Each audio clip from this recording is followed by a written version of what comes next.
Amid the ruins of the apocalypse, with monsters roaming everywhere, a truck speeds down the road. Inside, two survivors race to reach their families. But there's a problem. The monsters are closing in fast. Then, the main character, Kim, throws open the back of the truck and starts using his subspace to hurl all kinds of junk at the pursuing creatures. Refrigerators in particular prove remarkably effective. The monster dogs are crushed and scattered across the road. With the danger gone, nothing stands in their way. Kim even pulls out a Coke and a donut from his subspace, offering them to the driver so he can relax a little. But this isn't just any subspace. It's an entire logistics center, capable of infinitely multiplying resources, all under our hero's control. He can hide there himself at any time and even bring his friends into this safe zone. So how did he gain such an unbelievable power? It all began just a few days ago. The story starts with our 9-to-5 worker Kim talking to one of his clanker buddies at his job. He keeps yapping, but the robot doesn't really understand and ignores him. This facility is mostly filled with AI robots, so this is all the social interaction he can get. Our boy sighs since he is a bit annoyed by all the clankers and regrets ending up in a place like this. Just 2 months ago, he was full of hope and passion after being discharged from the military. However, it didn't last long as he soon got a text from his parents telling him that they were moving to a different city. This meant that our boy had to live alone in a studio apartment near his school. His parents had already paid 6 months of rent, and he had some savings from his military service, but he still had to find a job. My man thought it was all sunshine and rainbows until he actually tried to apply for a job. Bro got rejected even before his interview, as he didn't have more experience than his age. Fast forward a month and he was losing his mind. He texted his sisters, who made fun of him even more. One of them suggested applying for the AI delivery companies since the work was easy. This is how he ended up in this place, talking to robots instead of actual people. As he is busy thinking, his manager walks up to him and mentions that they are out of tuna cans in the stock. However, the robot still shows that they have some left. He asks him to look for the boxes, and before our boy can even answer, the manager is gone. My man just stands there thinking to himself how this guy is even colder than the robots. He makes his way to the back of the store and finally finds the missing boxes. As he retrieves them, he suddenly hears the door closing. Turns out that his manager has accidentally locked him in the back of the facility. He tries calling him, but his phone has no signal. Our boy accepts his fate and decides to just chill in the back for a bit since it doesn't really feel that bad. He even sends a selfie to his sister. All of a sudden, she texts him saying that she heard a building collapsing in front of her home. Moments later, he gets a call from her, but as soon as he picks up, the whole facility starts shaking and the alarms are activated. He panics as the staff orders everyone to evacuate. Trying to find a way out, he starts knocking on the door calling for help, but it's no use. Even his phone battery is dead, so he can't even call emergency service. To make things worse, someone violently starts smashing the door from the outside. Kim is no fool, and deep down he knows that if he opens that door or makes any sound, he is dead. So he calmly sits his ass down and waits until it's all over. Fortunately for him, the banging stops and he ends up staying in the warehouse for 3 days. He assumes something big is going on outside since no one came to help him yet. However, being trapped in the warehouse has also saved his life, so he can't complain. While using the last of his phone battery to send a note to his sisters, he hopes a soldier from his country can come and save him. Suddenly, a system notification pops up in front of him informing him that he has been chosen and has awakened an ability. His ability description mentions that he can store one object in his subspace. Seeing the system screen in front of him, our boy thinks to himself that he has officially started tweaking and casually asks the system to put the entire logistics center inside the subspace. The system asks for a confirmation one last time, and after he says yes, the entire center vanishes into thin air. Our boy sees the outside world for the first time in 3 days and quickly realizes that it's gone to hell. The system informs him that it'll take some time to shift the object to the subspace, but he is too distracted by what he has just seen. Suddenly, a massive shadow appears in front of him, and without even looking back, our boy can tell it's nothing good. He composes himself for a second and runs as fast as he can while screaming for help.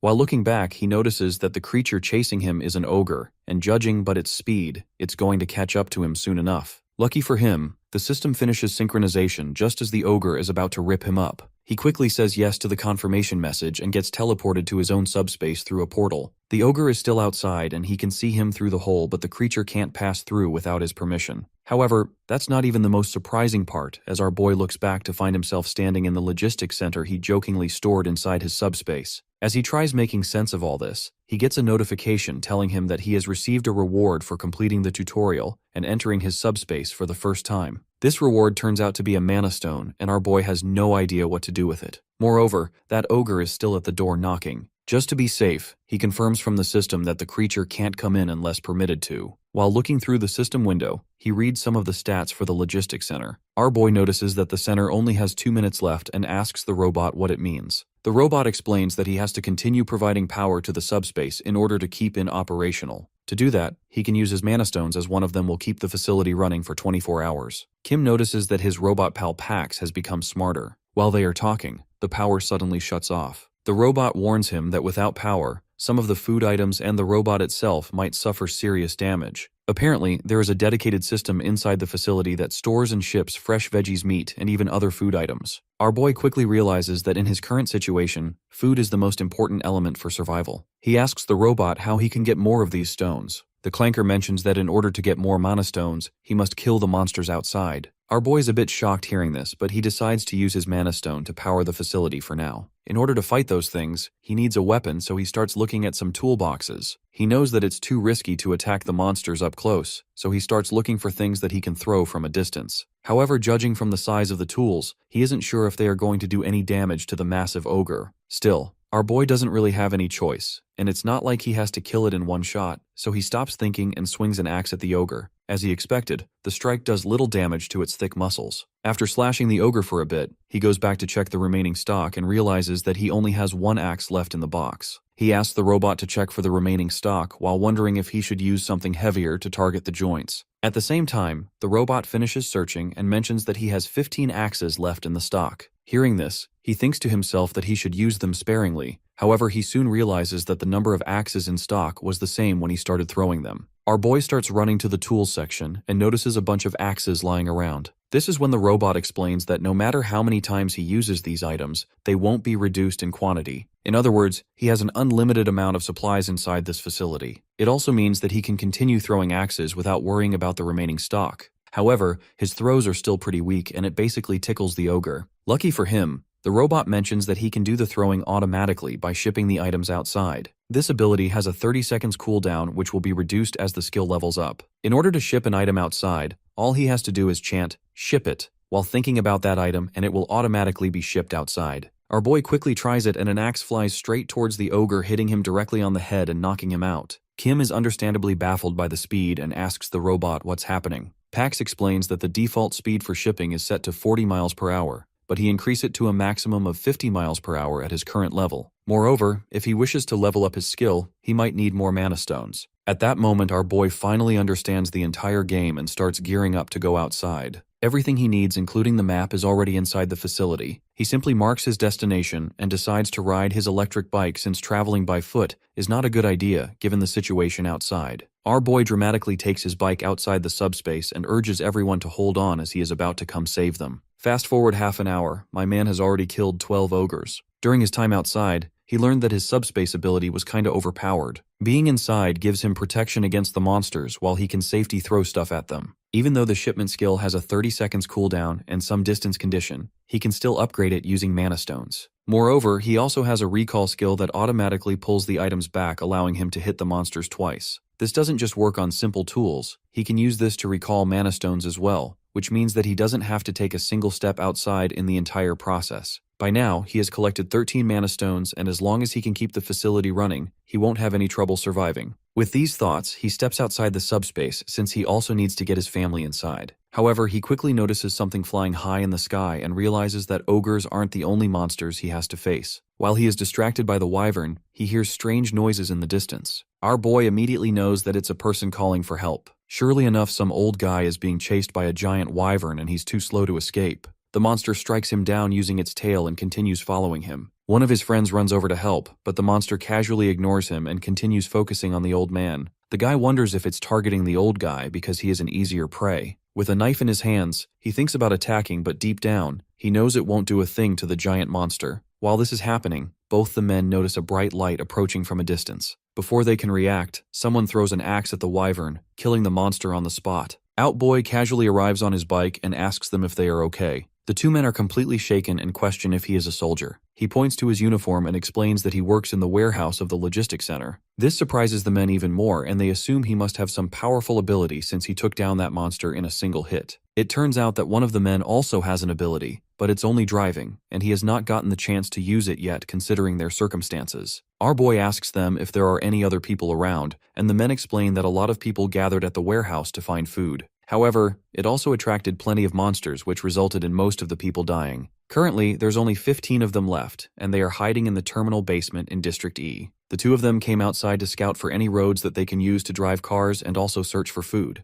However, the warehouse building disappeared out of nowhere. The men even offer him to stay with them. Our boy doesn't want to take any hasty decisions, so he thinks it over for a bit and decides to go with them since he needs more information. He knows that they are also putting themselves at risk by bringing him in. Moreover, they don't yet know how his ability truly functions, so if something happens, he can always run inside the subspace. All of this sounded good until he actually went to the basement and saw a guy aura farming by standing over an ogre's corpse. One of the men walks over to the guy asking him if everything is fine. The aura farming guy turns out to be their leader named Jinmok, and he explains that one of the ogres got lost and ended up here. Lucky for them, they were able to strike first and took it down. Even though they didn't suffer any injuries, it shows that even this place isn't safe to monster attacks. As they are talking, he suddenly notices our boy standing in the distance and asks who he is. The guy mentions that he saved them earlier from a wyvern and that he works at the logistics center. He starts glazing our boy, telling them how strong he is. Hearing this, a lady walks over to him and holds his hands, thanking him for saving the two men. Kim awkwardly stands there, telling her that it was no big deal. She gets a bit carried away and asks him if he is single. This is when the leader guy steps in and apologizes on her behalf. He explains that the two men are like family to them and introduces himself as the branch manager. After all the thanks, he starts explaining what they have in storage and how they take turns guarding the place. The guy still doesn't know about the warehouse incident, so one of the men informs him that it has disappeared. This shocks everyone since they were relying on the warehouse to restock food items. With their only supply option gone, the leader orders everyone to dig the tunnel as fast as they possibly can. It was already a part of their plan, but now it has become a necessity since they can't stay here without food. Everyone agrees with him and appears determined to dig the tunnel. Meanwhile, our boy is clueless about the whole thing and asks what they are talking about. The guy explains that there are people living in other places and they can only get to them through vehicles. Unfortunately, every single exit is blocked except the tunnel, but that too is surrounded by a bunch of wyverns. They have been saving food items so they could slowly prepare to move out through the tunnel, but considering their current situation, they don't really have any time to wait around.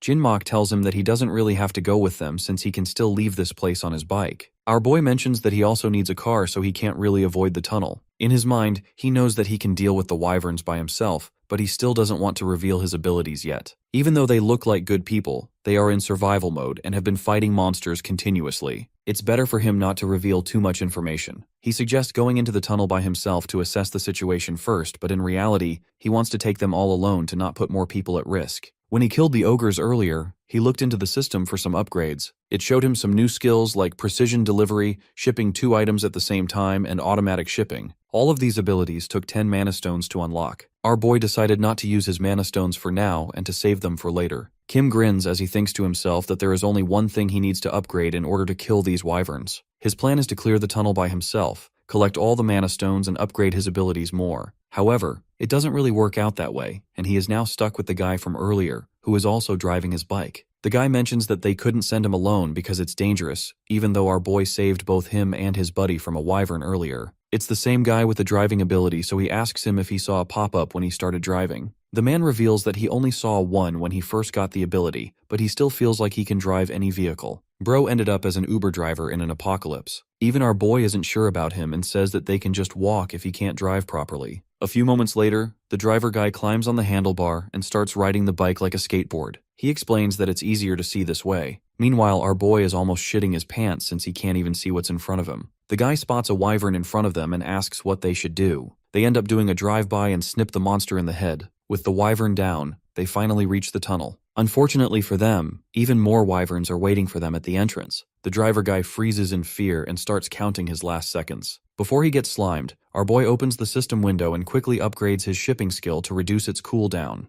The wyverns continue advancing towards the other guy, and just before they eat him up, Kim shouts, "Ship it," and kills both of the monsters in one go. As the driver guy looks back, he witnesses the MC standing in front of a portal with the whole facility inside. Our boy uses 1 mana stone to reduce the cooldown of his ability by 5 seconds. He continues reducing it until it reaches 5 seconds and it can't go down any further unless he upgrades his subspace. Afterwards, he recalls the mana stones inside the subspace and asks the guy to stay behind him. The man stares ahead to notice 2 wyverns running at them. However, for some reason, they can't seem to reach him. Our boy ships another axe outside, and when the wyvern tries to attack, he simply jumps back into his subspace. From inside, he can continue throwing more axes. The driver guy is shocked seeing all this and realizes just how powerful this ability truly is. He knows that if our boy wants, he can break through the tunnel without breaking a sweat. They need the tunnel to move vehicles and transport food, but for him, he simply needs a car. He wonders how far he is planning to go since he can't use his electric bike. Suddenly, the wyverns start running away. This is when the guy notices the mana stones left behind. Kim is a bit surprised to see that he didn't know about the mana stones. He explains that the stones can be used to enhance their abilities, which also comes as a surprise to the man. The man asks him if he can break the tunnel on his own given how powerful his ability is. Our boy simply grins and avoids answering, which makes the man even more worried. Kim explains that he only wanted to come here and see if he could clear the tunnel by himself. Revealing his abilities wasn't part of his plan. Hearing this, the man feels bad and apologizes for ruining his plan. Our boy assures him that it's all good since he wouldn't be able to find his way to the tunnel without him. As the two decide to go back, the man questions how far he is planning to go with the vehicle. He reveals that he is planning to go Uijeongbu to meet with his family. Something clicks in the driver's mind and he shouts that he is also planning to go the same way. His family lives somewhere in the middle, so he asks our boy if he can go with him. The man knows that he might not be able to make it back safely even if they clear off the tunnel. Kim, on the other hand, can easily fight off the monsters. He suggests teaming up with him as the driver and our boy working as the fighter. Hearing all this, the MC realizes that it's not actually a bad deal. The man is pretty good at driving, and teaming up with him will also allows him to hide his abilities from others. He decides to trust the man and agrees with his plan, but on the conditions that he will clear the tunnel by himself, and he won't reveal anything about his abilities to the others. The guy quickly agrees and assures him that he will convince everyone else. A few moments later, he is standing in front of everyone glazing our boy and his abilities. Now everyone knows he is going to clear the tunnel alone, and he has some powerful skills. During all this, our boy just awkwardly stands there thinking to himself that he is screwed. However, since it's all in the open, he decides to go with it and announces that he will be clearing the tunnel by tomorrow morning. He knows that they are worried about food, so he needs to clear it as fast as he can. When he is done talking, Jinmok walks over to him and says that they won't ask him about his abilities or interfere with his plan, but still they want to give him something in return. This something turns out to be a bunch of food supplies that they had stored up. Our boy nervously apologizes to them, insisting that he can't take them since they already have a limited supply. However, the driver guy assures him that it's fine and reminds him that he also has his own family to take care of. This throws our boy into deep thought as he wonders if they are okay. At the same time, the others bring out some drinks to celebrate their last night before they finally meet their families. The next morning, our boy prepares to raid the tunnel on his trusty bike and assures them that he will be back soon. Everyone puts their trust in him and patiently wait outside while he drives in. Just staring at the entrance, he can see tens of monsters casually moving inside the tunnel. We go back to a flashback into his past where he is fighting with his sister. His dad smiles as he looks at them fighting and says that they seem pretty close to each other. He mentions that he used to be an only child, so he is a bit envious of their bond. When they grow older, they will surely realize just how precious family is. Just as he is lecturing them, his wife shows up and reminds him that he needs to help her with dinner. The dad quickly obeys, leaving the kids behind. Kim sits there with a smile on his face as he feels the love for his family. Just the night before the tunnel raid, he sat by the wall and watched as everyone cried for their loved ones. The driver guy woke up in the middle of the night and noticed that he was missing. He walked outside and saw him filling up the trucks. When asked what he was doing, he explained that he loaded all the trucks halfway with supplies to not make them too heavy. Since he had a lot in stock, it wasn't that big of a deal for him. The driver guy still couldn't believe he would do such a thing for them. Fast forward to the actual raid, and our boy is having no problem destroying all the monsters. In his mind, he wishes that he could put all of these people in the safety of his subspace, but it currently has a limit of only one person. At level 2, it can accommodate a maximum of 20 people, but it required 100 mana stones, which he doesn't have. Even if he kills all the remaining wyverns in the tunnel, he might not gather enough to level up. However, he still knows that he'll need to level up at some point since he has to put his family inside. While he is thinking, he suddenly notices a wyvern staring at him from a distance. This one looks a bit different from the others and has an unsettling aura. Meanwhile, everyone is still waiting for him outside.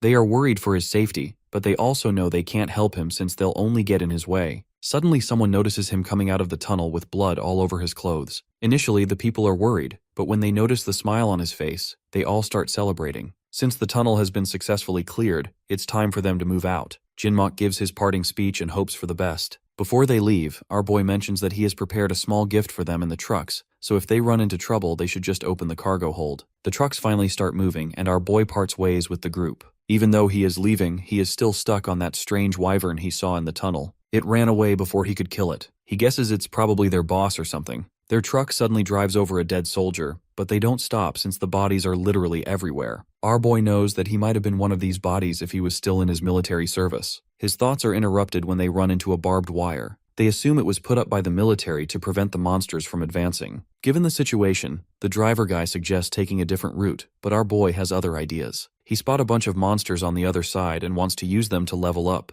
Instead of going around, he asks the guy if they can use the narrow sidewalk to get through. The guy tells him that it's possibly, and that's all our boy needs to hear. He excitedly orders him to drive ahead. The driver guy is still restless, and his nerves only get worse when he sees what lies ahead. An ogre is locked in battle with a pack of dog-like monsters. For a brief moment, the creature fights alone, but soon the dogs swarm it from every side. Within seconds, the ogre falls as if it were nothing more than common prey. The sight is so brutal that both men freeze in shock. The driver guy breaks into a sweat and starts panicking. He worries about their plan and insists that they should turn back and find another way. Our boy, however, shows no fear. He insists the route is the best option and even compares the situation to a StarCraft, where players use the terrain to gain the upper hand. He explains that the same logic can apply here. Positioning and timing can turn the battle in their favor. The driver guy finds it hard to believe that a game tactic could be used in real life, but eventually he gives in to Kim's confidence. Our boy instructs him to simply reverse the truck into that little sidewalk. Reluctantly, the driver guy does just that.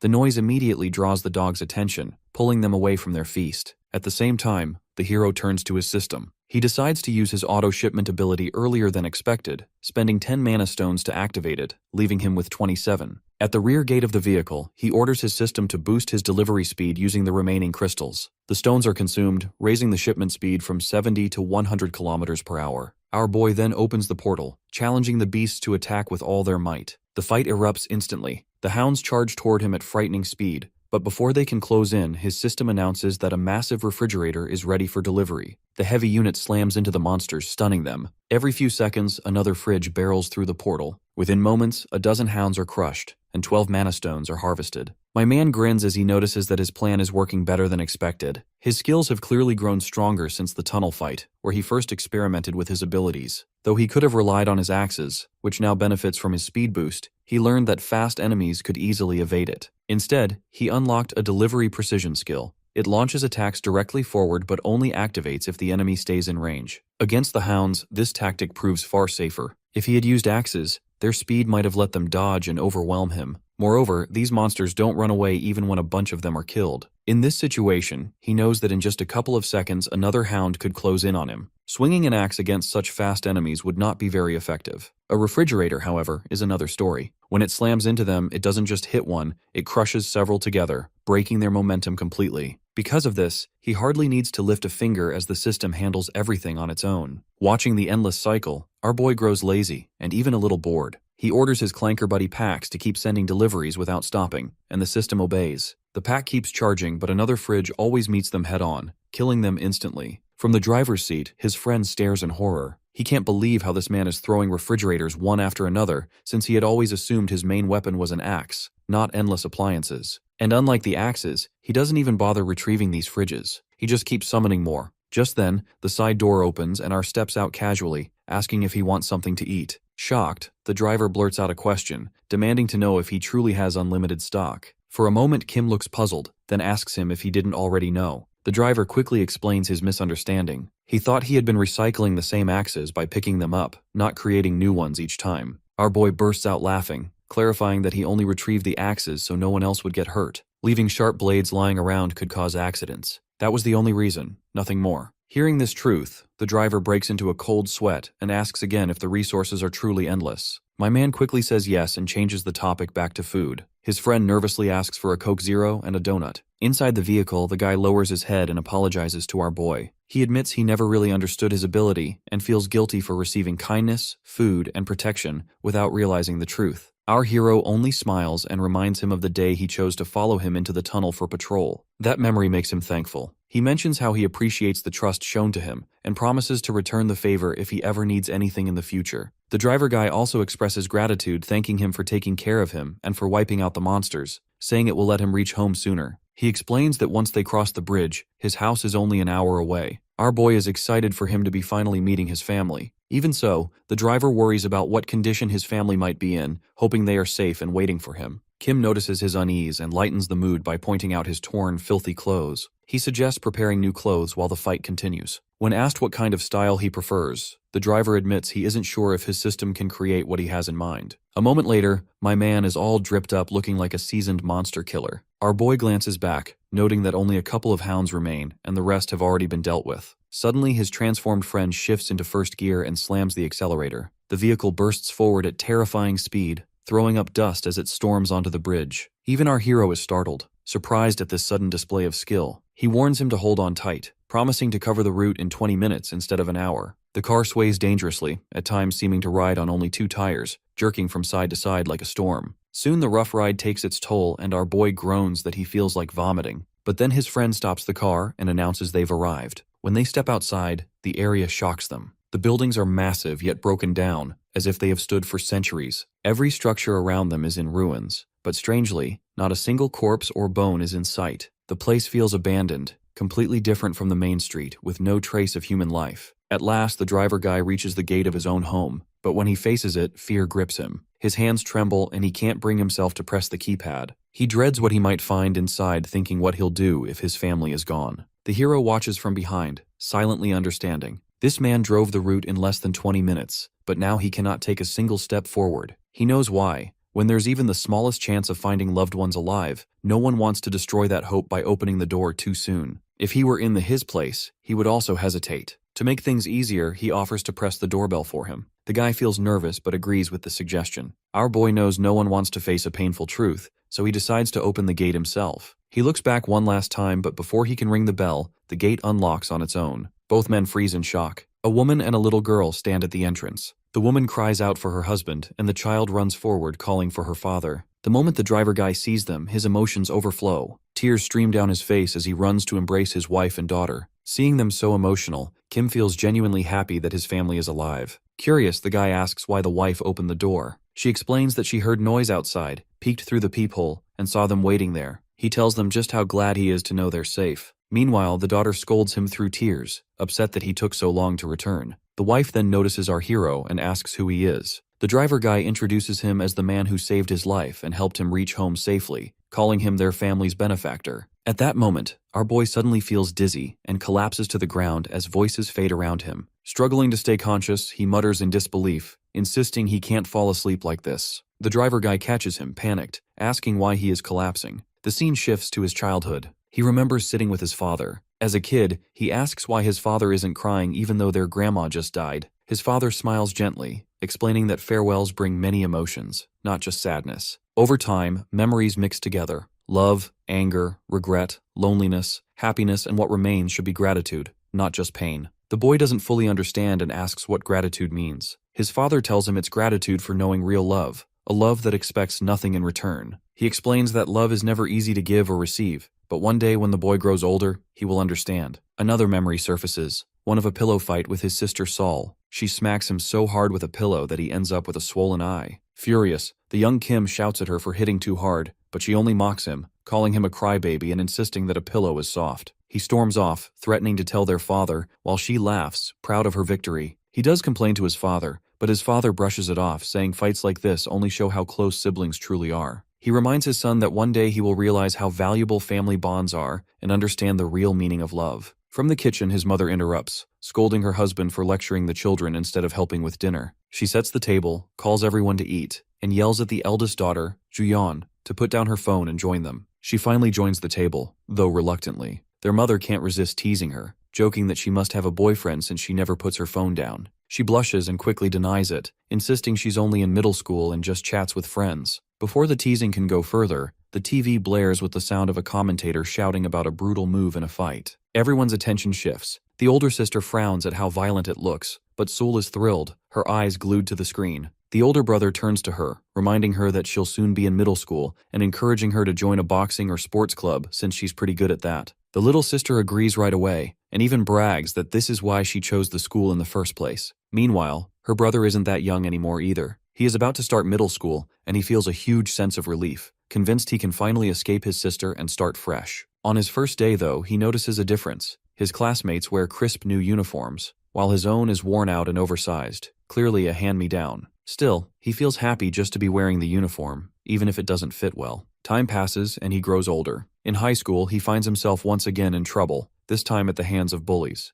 3 or 4 of them gang up on him, beating him badly. Just as the leader raises his fist to land a final blow, a hand grabs his wrist. It's his sister. With a cold, disappointed look, she stares at her brother's pitiful state before telling him that from the next morning, he'll be training with her. His heart sinks, as he knows her training will be pure torture. Despite this harsh routine, life continues. One day, a notification pops up. His older sister has been accepted into nursing school. Their father announces the news proudly, leaving both siblings stunned. More time passes. One evening, while our boy is working at the computer, his dad calls him over and tells him it's time. He looks confused until his father hands him an official letter. The moment he reads it, his heart drops, since it's the government notice for his mandatory military service. The day of departure arrives. When his sister sees him with his short military haircut, she bursts out laughing, teasing him without mercy. Meanwhile, his mother, worried, tells him to take care and come home safe. With a cheerful wave, the young man leaves alongside other recruits. His family waves back happily, but once he walks some distance, his true feelings break through and he starts crying. The scene shifts again. In the present, he slowly regains consciousness. He realizes he is lying on a soft pillow inside someone's house.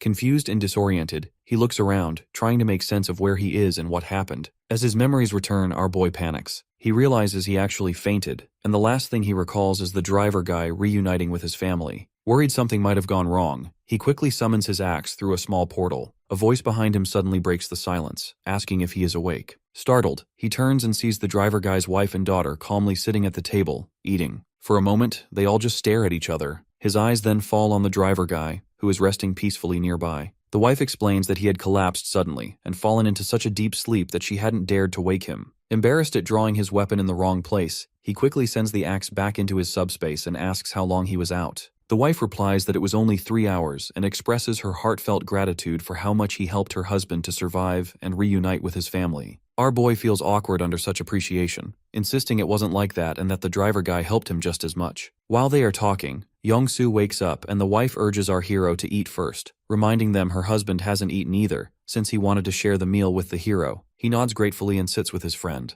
The wife humbly explains that she did her best with what little they had, though she cannot guarantee the taste. The hero thanks her, saying he isn't used to luxury and is grateful for whatever is served. When he takes his first bite, it feels like heaven. After so long, he finally tastes proper food, made with real ingredients. It reminds him of his mother's kimchi back home, the most delicious thing he ever had. In moments, his bowl is empty, and he thinks to himself that not since his military days has he enjoyed such a meal. During the meal, the driver guy asks if his destination is Gangnam. Our boy nods, confirming that's his next stop. The driver guy immediately offers to drive him there. Shocked, the hero asks what he means. The man explains that he already discussed it with his wife, and she agreed. It's their way of repaying him for helping them reunite. Our boy raises his hand, stopping him, and clarifies that Gangnam is only a stop. His true destination is Uijeongbu, which is much farther. For that, he will need a car. The guy acknowledges this but says he has one condition, which they should discuss outside. Once outside, he proposes that they all go together to Gangnam in the truck. After he reaches his destination, the driver guy plans to use his electric bike to return home. Kim frowns,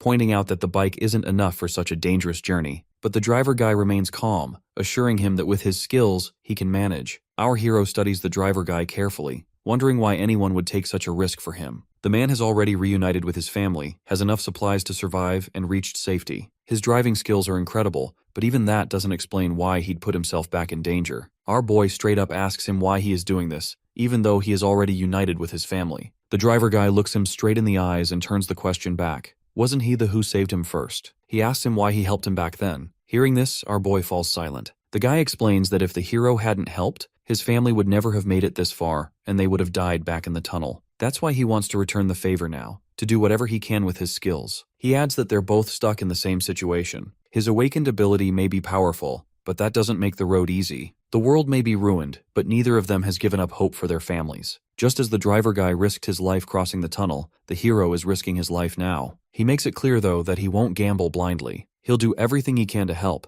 but if things get too dangerous, he'll pull back. He's not foolish enough to risk his life or his family's without reason. Hearing this, the hero smiles faintly. The driver guy says his only wish is to support him however possible. Our boy then explains that his ability, Subspace, creates an area no one can enter without his permission. As long as he maintains it, he can store or duplicate items inside. The driver guy nods since he already knows. Kim continues. If the guy truly wants to help, he also has conditions. His journey doesn't end at Gangnam. After that, he must go to Yeoljiro, then Dubonggu, and finally Uijeongbu, searching for his family. He can't do it alone. Once he upgrades his subspace, he'll be able to bring people inside. That means the driver guy, his wife and his daughter must come with him. Thankfully, after hunting the mutated hounds, he now has enough mana stones to upgrade. If the driver guy agrees to help him, then he'll protect his family as well. My man immediately drips up in his veteran uniform and says that he's ready. At the same time, Kim opens the system window and uses his mana stones to upgrade the warehouse capacity. With this upgrade, the facility can now accommodate 20 people at the same time. He also gets a new ability that allows him store any item in front of him.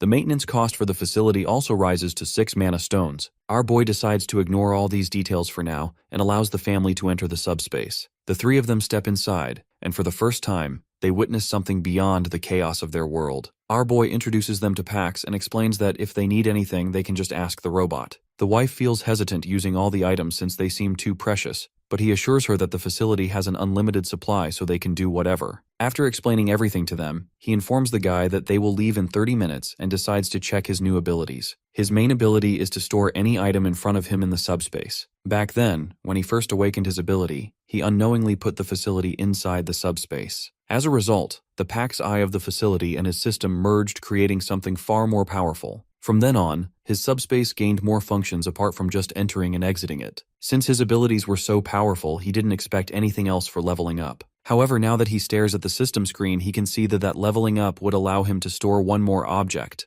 The idea still makes him shiver. Moreover, for 50 mana stones, he can install a lab inside the facility that will allow him to combine and transform items registered in the subspace. He doesn't really have enough mana stones to try out this ability for now, so he decides to experiment with the subspace itself. My man imagines testing the limits by trying to store something ridiculous, like the entire Earth itself. To his surprise, the system actually prompts him to confirm the target. Without hesitation, he gives permission, though in truth it's a reckless choice. Fortunately, the attempt fails. The system informs him that the Earth is beyond range. Everyone is safe, and disaster is avoided. Relieved, he sighs and mutters that he expected this outcome anyway. Before he can dwell on it further, the driver guy interrupts with something practical. He has checked the routes to Gangnam and points out a road on a map. Our boy reminds him that he was supposed to play with his daughter instead of worrying about maps, but the driver only gestures behind him, where little girl is already fast asleep. The guy admits once again how grateful he is. The hero tells him they're simply helping each other, nothing more, but he promises that he will keep giving his all to support him. The next moment they are both in the truck and the guy is all dripped up again. This makes our boy a bit nervous, and he asks him if he can drive slowly this time. As expected, the driver speeds up even more, saying it's his turn to repay the favor. A few tears roll down Kim's face as he accepts his fate. As they continue driving through the abandoned city, the guy keeps yapping. Meanwhile, our boy is exhausted and just wants this road to end. But almost immediately, the driver spots something ahead that chills him. The road is blocked by heavy military barricades. Spikes are buried in the ground to shred tires, and sprinklers are set up as if ready for use. He mutters that there used to be a military base nearby and wonders if soldiers are still here. The hero checks the side mirror and shakes his head. The vehicles and weapons may be military, but the people operating them clearly are not. Behind them, a military jeep comes into view. Our boy knows that it's been following them for some time, so they won't be able to just avoid it. He says he'll open a portal under the steering wheel and tells the guy to move into subspace. The driver hesitates, asking if he can really handle this alone, but the hero assures him that it's all good. The men casually get out with their weapons in hand. One of them complains that the driver ruined the trap by stopping too soon, before the spikes could burst the tires. The hero tries to ask what's going on, but the man only mocks him, ordering him out of the vehicle and demanding that he open the cargo. His tone is rough and threatening, but Kim complies. When the supplies inside are revealed, the men are overjoyed thinking they've hit the jackpot. One of them sneers, asking if he is some kind of delivery boy and whether the goods really belong to him. When he calmly says they do, the man laughs cruelly and declares that from this moment on, everything belongs to them. Our boy quickly realizes what these men are after. The one leading them puts on a serious face and demands to know where he got everything. The hero admits it came from a logistics center, but explains that even if he gave them the location, they wouldn't make it since all the roads are blocked. He only reached here after a long detour. Still, he offers to guide them personally if they want. The man narrows his eyes and asks how much food remains there. Our boy says he only brought a little with him, but there's much more left at the center. Suspicious, the man presses him, asking if he's telling the truth. The hero assures him he is. Before the conversation can continue, another soldier reminds the leader that it's time to move. The man nods, mutters that they have no choice, and orders his men to catch him. Before Kim can do anything, they start beating him up and cover his face with a cloth. When he regains awareness, he finds himself bound to a chair, treated like a prisoner. The men announce his capture to their commander. Just a look around and our boy can tell this place is no good. The fat commander asks him once again where he got all the food from. He reveals that he got it from the Gunpo Logistics Center, and the commander praises his choice, calling him smart. He then goes on to explain that they are in a military communications headquarters. After a bit, they see some huge wyverns flying outside the window. The fatty claims that he is strong, yet he almost died to one of them. Initially, the military tried fighting these monsters using weapons, but they failed. Then they decided to hire people like him to fight them. However, after joining the military, he realized that they were a lot more weaker than the monsters. This is when he decided to take over. The reason he is still alive is because he can take them to the food supplies. After explaining everything, the fatty offers to protect him from the monsters and make him part of their group if he gets them those supplies. When he finishes yapping, Kim calmly whispers to himself that he was looking for something he could store inside his subspace. Without hesitation, he gives the order for Pax to store the Joint Command Communications headquarters. The next moment, the entire headquarters vanishes, and both of them are sitting out in the open. Soldiers and gang members alike stare at the empty space where the building once stood. Their commander paces, stunned and muttering that he cannot understand how an entire structure could disappear. Meanwhile, our boy feels a sudden physical backlash. He vomits blood and worries that storing large things in subspace causes dangerous side effects. Outside, panic spreads. Soldiers tremble as a swarm of wyverns approaches, led by a massive, terrifying wyvern. The gang leader tries to rally his men, insisting they must take down the smaller wyverns first, but his crew breaks and runs. He is left furious and alone, calling them traitors. The giant wyvern swoops in and, after a moment of scanning the area, fixes its attention on our boy. At roughly the same time, he receives a system notice asking permission to admit a wounded soldier into subspace. He accepts. The injured man is the soldier he rescued earlier. He is weak and dizzy from the side effects, and he thinks that next time he must be more careful about what storing things does to his body. The gang leader tries to attack the wyvern with full force, boasting about his strength, but the beast kills him in a single strike. Our boy ignores him and carries the injured soldier to a bed inside subspace. He and the driver guy check the wounds and, with no medical expertise, can only hope the man recovers on his own. From the wounds and the soldier's condition, they suspect gang torture and prolonged malnutrition rather than a single brutal assault. Their conversation turns to the new communication headquarters building he put inside the subspace. The driver guy confirms what he suspected, telling him that the area around the logistics center has indeed expanded, and the new structure looks like a very large military base. Kim had been blindfolded when taken inside earlier, so he never saw its full size, but now seeing the real thing, he realizes just how huge it is. He asks Young-soo to watch over the soldier and decides to explore. The base is far too big to move through on foot, so he borrows a bicycle to travel faster. He realizes the place is full of guns, ammo, explosives, vehicles, and gas masks. It's exactly what survivors need in this world. But unlike the logistics center where PAX handles inventory and shipment, this base is organized into departments. Weapons here, magazines there, explosives in another wing. He will have to physically fetch items from different sections and assemble them manually. That complexity worries him, as he believes that supplies here are finite, not infinite like the warehouse. The AI drone suddenly hovers overhead and speaks, explaining that the subspace program is linked to the logistics center and that PAX still controls parts of the system. The drone says the sector he just added is being integrated and will be treated like part of the warehouse. The hero asks if rifles and ammo can be duplicated and shipped like items from Sector 1. The drone confirms that is the goal, but the classification process is only 0.81% complete. If the hero needs something urgently, the drone offers to prioritize and code specific items first. Our boy requests rifles, ammo, grenades, vehicles, and fuel. The drone acknowledges the order and says priority coding has begun. Within 10 minutes, those items will be available. As a safety measure, he asks the drone to lock access, so only he can use the items. The drone confirms that restriction is possible. He trusts the driver guy and his family, but he also has a soldier in the subspace, so he can't be too careless. Before leaving the base interior, he peers outside through the portal and sees corpses scattered everywhere. Kim mutters that the problem outside is far from solved, since there are still too many wyverns. Moreover, he isn't planning on letting the giant one go this time. The scene shifts as the group prepares themselves. The driver guy recalls his military days, thinking back to the time when his shooting skills were sharp. He wonders if after so many years he still has that ability. Meanwhile, our boy sets out boxes of magazines, explaining that each one holds at least 10,000 rounds. Even if a gun fails, he should simply discard it and grab another. The system had unfortunately registered the magazines separately from the guns,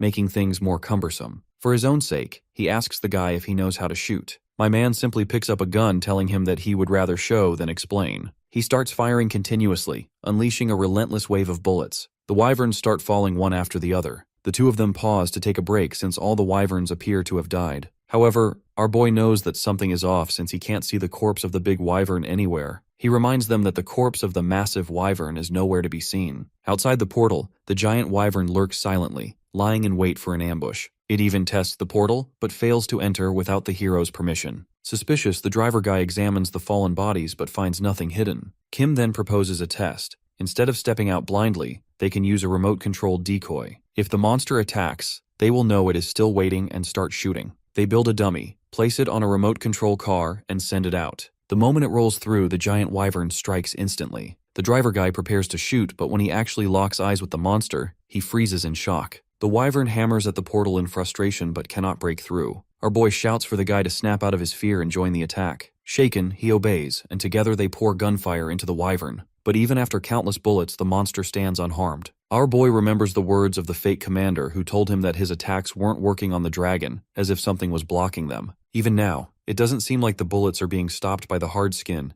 but something else. The wyvern roars again, furious. At that moment, a grenade rolls at its feet. The MC wants to test if overwhelming explosions will break through the defense. He throws grenade after grenade, duplicating them endlessly, while his friend joins in. For a long while, the air shakes with non-stop detonations. At last they pause as their muscles give up. The two wait for the smoke to clear, hoping to see the wyvern dead, but when the dust clears, the giant wyvern is still standing. The only mark left is a faint scratch on one claw, which it raises mockingly as if to show how useless their efforts have been. My man can't believe how this monster can withstand a brutal assault. Then, to his shock, the beast simply turns and walks away. The driver guy wonders aloud if it truly left. Our boy is still uneasy and thinks the retreat isn't because of them, but for some unknown reason. In any case, now that the monster is gone, they can continue moving. While driving in their military jeep, the guy admits that he has never seen anything so huge. Kim agrees, disturbed by the memory of the grenades doing almost nothing. He reflects that grenades are meant to kill instantly, yet against this beast, they barely made a dent. He thinks about stronger explosives and bombs that could destroy entire cities, but using them would risk countless innocent lives. Even then, there's no guarantee such monsters would die. If he went that far, others might see him as a villain worse than the creatures themselves. He realizes he needs an ideal weapon, something as powerful as a bomb but targeted, fast and precise, causing minimal collateral damage. For now, grenades remain his best option,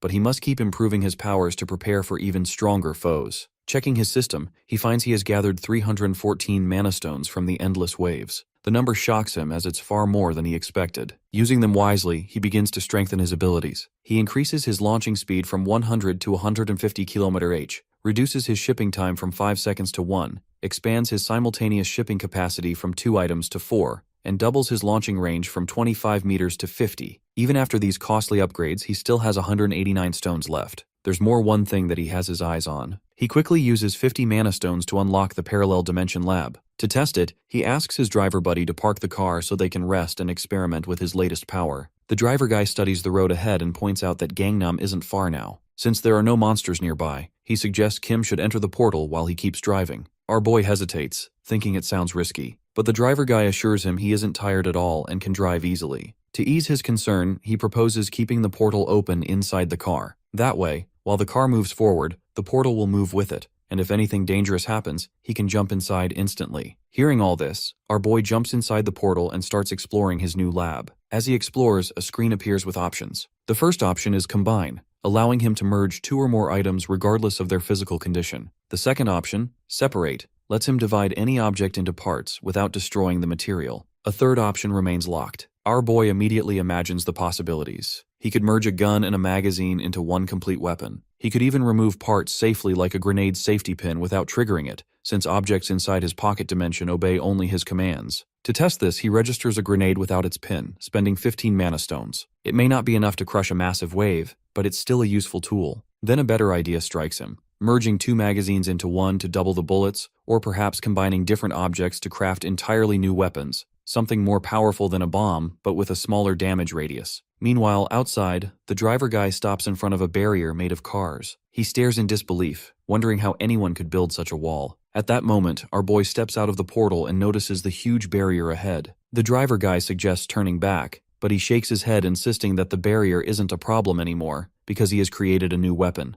Without warning, a massive object shoots from Kim's portal and slams into the barricade. The impact unleashes a series of violent explosions. Cars fly apart, scattering like toys, and within moments, the road is completely clear. The driver guy is stunned, unable to believe what he just saw. His weapon is nothing more than several heavy iron rings launched at 150 km/h, but the sheer force makes them devastating. The noise alarms the guards inside the building. They argue about whether the barricade really fell, but when they look, they see a military vehicle approaching. The car screeches to a stop in front of them. Through the rolled-down window, our boy calmly asks if Nurse Ju-yeon works here. The scene shifts to a memory of his childhood. His sister Sol runs at him with her usual dramatic moves, landing a kick, while their eldest sister studies quietly nearby. Irritated by the noise, she scolds them for disturbing her concentration. Her sudden seriousness shocks her siblings as she had never cared much for studying before. When their mother asks if something is wrong, she tells her that it's nothing and she has simply found her dream. She holds up a novel, The Apple Tree Story, and declares her desire to become a nurse,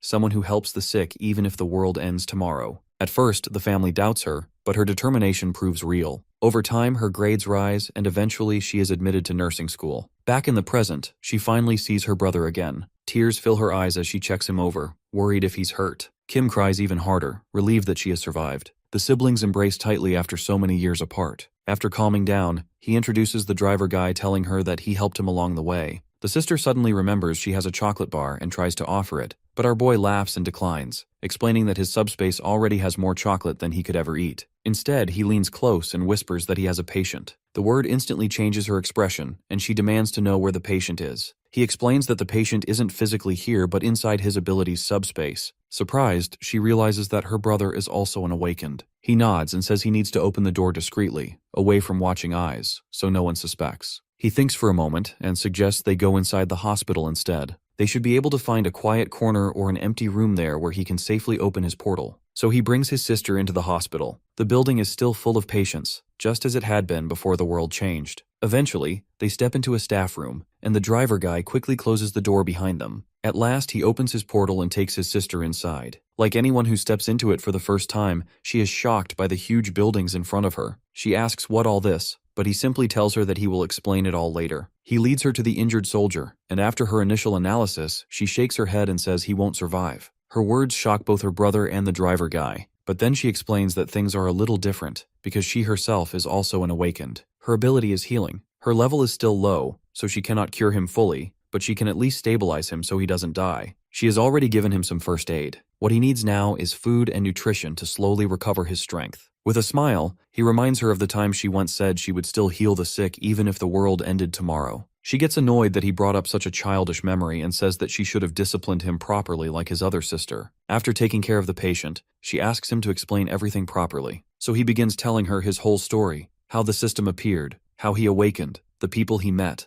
the battles he fought, and how he finally reached this place. While listening, his sister happily eats the food in front of her. Our boy notices that she seems more focused on eating than listening, so he asks if she is paying attention. She insists she is, but when he tests her, she repeats only half of what he told her. Soon after, she meets the driver guy's wife, Yu-jung, who welcomes her warmly. She praises her cooking, which makes the wife smile with pride. The wife mentions that she even prepared a bed upstairs for her to rest, though Kim tries to protest that she didn't need to. She insists that she did it because she wanted to. Once she leaves, the sister turns back to our boy and asks how he met this family. Kim sighs and says he already explained, but to summarize, his goal now is to bring his entire family into his subspace. He has already managed to bring her here, and next he plans to bring their other sister. For that, he needs to travel to the Uljiro. At this point, his suddenly says she cannot go with him. He is shocked and asks why. She explains that she must stay here because this hospital shelters around 300 patients who constantly need care, treatment, and medicine. Other nurses can help, but the real issue lies deeper. The scene shifts to the upper floor of the hospital where two men are discussing the hero's arrival. One confirms that after the explosion outside, a military vehicle entered and immediately asked for Nurse Ju-yeon. The guy in charge turns out to be Jin Seong-hak, the head of the internal medicine department. After hearing all this, he decides they are probably not enemies. He says they should offer food and shelter to his group, but keep control of supplies and make strategic use of his sister. The guy looks back at a huge muscular man and asks if those guys are stronger than him. The big guy appears done with his yapping. He still replies that it's unlikely. They also mention the barricade outside. The big man explains that he already rebuilt it, piling the vehicles even higher than before, showing just how powerful he is. Back in our hero's subspace, his sister quietly reveals what worries her most. She suspects the department head is controlling people by poisoning them. She believes the man has some sort of ability tied to poison, strong enough to turn others into his slaves. With the exception of herself, almost every awakened person here has already fallen under his influence, working for him in food preparation or managing mana stones. She swallows her food and explains that she suspects some of the other nurses may also have been poisoned. Quietly, she has been stealing mana stones to strengthen herself, but her level is still too low to cure or free anyone from the poison. That is why she wants to stay in the hospital. She insists that he should go instead, gather their parents and the other sister into his subspace, and once she figures out a way to endure here, she will join him later. Our boy refuses immediately, which makes her frustrated. He explains to her that if poison is hidden in the food, then the solution is simple and he can resolve it easily. The sister is stunned by his sudden confidence. She even mutters that he must have gone crazy again, like back in school, but her disbelief turns into shock when he reveals a massive amount of food and supplies, far more than she ever imagined he had. It doesn't take long for the news to reach Jin, the head of the internal medicine department. He dismisses it considering it unimportant, but when a subordinate mentions that they brought plenty of food, he smirks. He assumes it can't be much since they came here in one military vehicle. Sooner or later, their food will be stolen, and they will come begging to him for help. But his smugness disappears when the subordinate insists that the newcomers actually have more food than the hospital's entire storage. The hospital had collected its supplies with a whole truck, and yet these two carried even more. The only explanation, he reasons, must be a special ability, perhaps something that shrinks containers or restores them later. Whatever it is, he decides he must bring them into his team. The man then gives his subordinate a drug and orders him to make the big guy who serves him feed it to our boy. If he refuses or resists the addiction, the big guy can kill him on the spot. He also mentions that the other guy who came with him should also be dealt with. The story shifts back to Kim inside the hospital. He distributes food to the patients while quietly scanning the crowd. Right now, he is searching for someone specific. Kim had asked his sister about the abilities of those under Jin's control. She admitted that most of them were harmless except for one. She warned him about the big guy named Song Hyungu. He was so strong that even in these dangerous times, he had traveled alone from Iljiro just to check on his mother's health. She told Kim that the massive barricade of cars outside the hospital was his doing, and he had stacked them with his bare hands. Back in the present, it doesn't take long for our boy to come face to face with the big man. Just a single look, and he can tell this is the guy his sister was talking about. The big guy walks over to him and says that he wants to talk. Our boy smiles, claiming that he also had some business with him. The two decide to take it outside, where the big guy declares that our boy has only two choices. He can either drink the medicine he hands him, or die on the spot. Our boy realizes this was why Big Daddy lured him out here, where escape would be impossible. Instead of choosing, he smirks and declares a third option. He plans to trap the guy. Enraged, the man charges at him with terrifying speed. But our boy retreats into his subspace, blocking his attack. Before the big guy can react, a bowling ball hits him in the chest at a terrifying speed. Kim doesn't want to hurt him badly, so he is going easy on the speed. However, in order to bring him down, he needs to continue firing. While the guy struggles to get up, our boy seizes the chance. He quickly constructs a giant tower around him, sealing him inside. This makes him relieved, since he was able to capture the big guy without seriously hurting him. He goes back inside the hospital where his sister approaches, asking where he had gone. He begins explaining that he just came back after encountering the big guy, and points outside. When she looks out the window, she is shocked to see him trap and asks how he did it. Just then, the driver guy arrives, holding his head and groaning from a sudden headache. The sister immediately recognizes the symptoms, as it's the same drug they have been trying to cure in others. But the guy swears he never ate anything himself, only distributed the food. A moment later, Juyeon spots blood dripping from his finger and realizes the truth. Someone deliberately poisoned him while he was handing out food. Our boy wastes no time. He pulls the driver guy into his subspace to ask him to rest for now. However, the strangest thing happens as he steps inside and his headache disappears instantly. Kim quickly understands that his ability itself has broken the drug's influence since the system doesn't allow any outside energy to enter the subspace. Testing this theory, he pulls the big guy into his subspace and then sends him back out. Just as he expected, the doctor's control over him shatters. Free at last, the man rushes to embrace his sick mother, the one he had fought so hard to protect. With tears in his eyes, he apologizes to the hero for his earlier hostility, grateful that his ability helped him regain at least part of his true self. Fueled by rage and relief, he vows to settle the score with the doctor, who had kept him and his mother apart for so long. The scene then shifts to Jin as he stares out his window, realizing in shock that his grip on his minions has been severed. When the big guy storms into the room, he desperately demands answers, clinging to the foolish hope that loyalty remains. But the man's fury is written all over his body, leaving no doubt about what will happen. The doctor knows it too and makes one last effort to save his life by politely asking the big guy to spare him. Bro gets crushed like a walnut the very next moment. Meanwhile, our boy and his sister discuss how to cure the patients who have become dependent on the doctor's drugs. The medicine has created an addiction,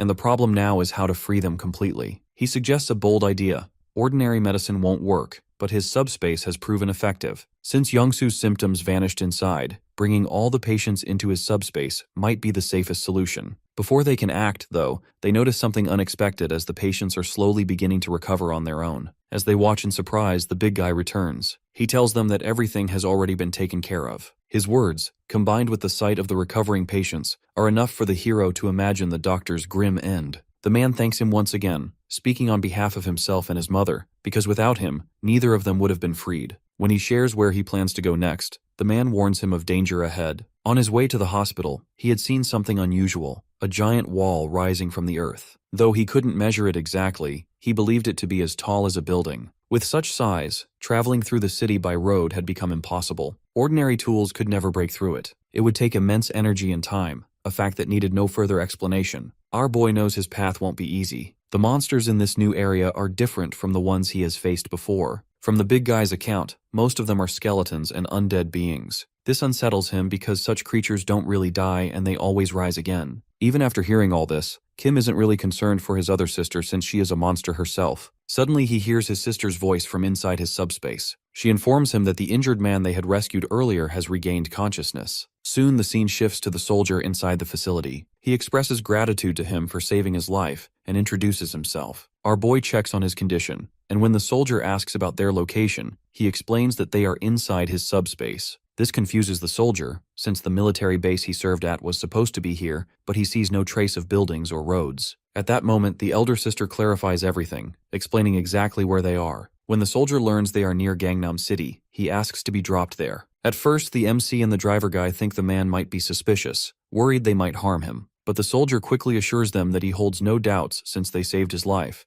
and for that reason, he trusts them completely. His request is not out of fear but urgency. He must get to the Joint Chiefs of Staff HQ and report everything that happened at the communication center. Realizing how serious this is, the hero offers him food and asks him to share what he knows. The soldier initially hesitates but quickly folds over some pizza. He explains how one day outsiders began appearing in their world. These weren't just monsters like the hero had seen before. They included bizarre insects, strange animals, and even alien trees. The land itself started changing, as if mountains and terrain from another world were merging with theirs. The creatures were extremely dangerous, attacking anyone in sight and sometimes even turning against their own. Weapons were useless against most of them, so the government began recruiting awakened people and formed special teams to handle the threat. These teams made real progress, and for a while their region stabilized. But then a certain beast appeared and things worsened again. Soon, more and more monsters emerged that regular weapons couldn't harm. Desperate, they sent repeated wireless requests for aid to the command center. None were answered. With no support coming, they hired awakened people on their own and marched toward the command center. But when they reached it, they found the place deserted. Records revealed a rebellion had taken place and the command center was emptied out. From there, the situation spiraled. Some of the awakened they had hired betrayed them, and the land became overrun with monsters. The military was split in two, one side loyal to the government, the other siding with the rebels. The rebels blocked government relief efforts and twisted the chaos into justification for their revolt. For the soldier, getting this information to his commander is a matter of life and death. The hero assures him that he understands, though he admits he cannot take him all the way to Gangnam. Instead, he promises to bring him as close as possible to the command center before parting ways. The hero and the driver then explain their planned route and where they will drop him off. After telling him to rest, our boy opens the portal and the driver guy prepares to leave with him. The soldier casually watches while wondering if the two of them came across the giant dragon, since they were the ones who saved him. He gets his answer soon enough as he witnesses an ogre standing right outside the portal. Just as he screams to warn them, the ogre gets blasted by one of Kim's heavyweight bullets. The soldier quickly realizes who he is dealing with. However,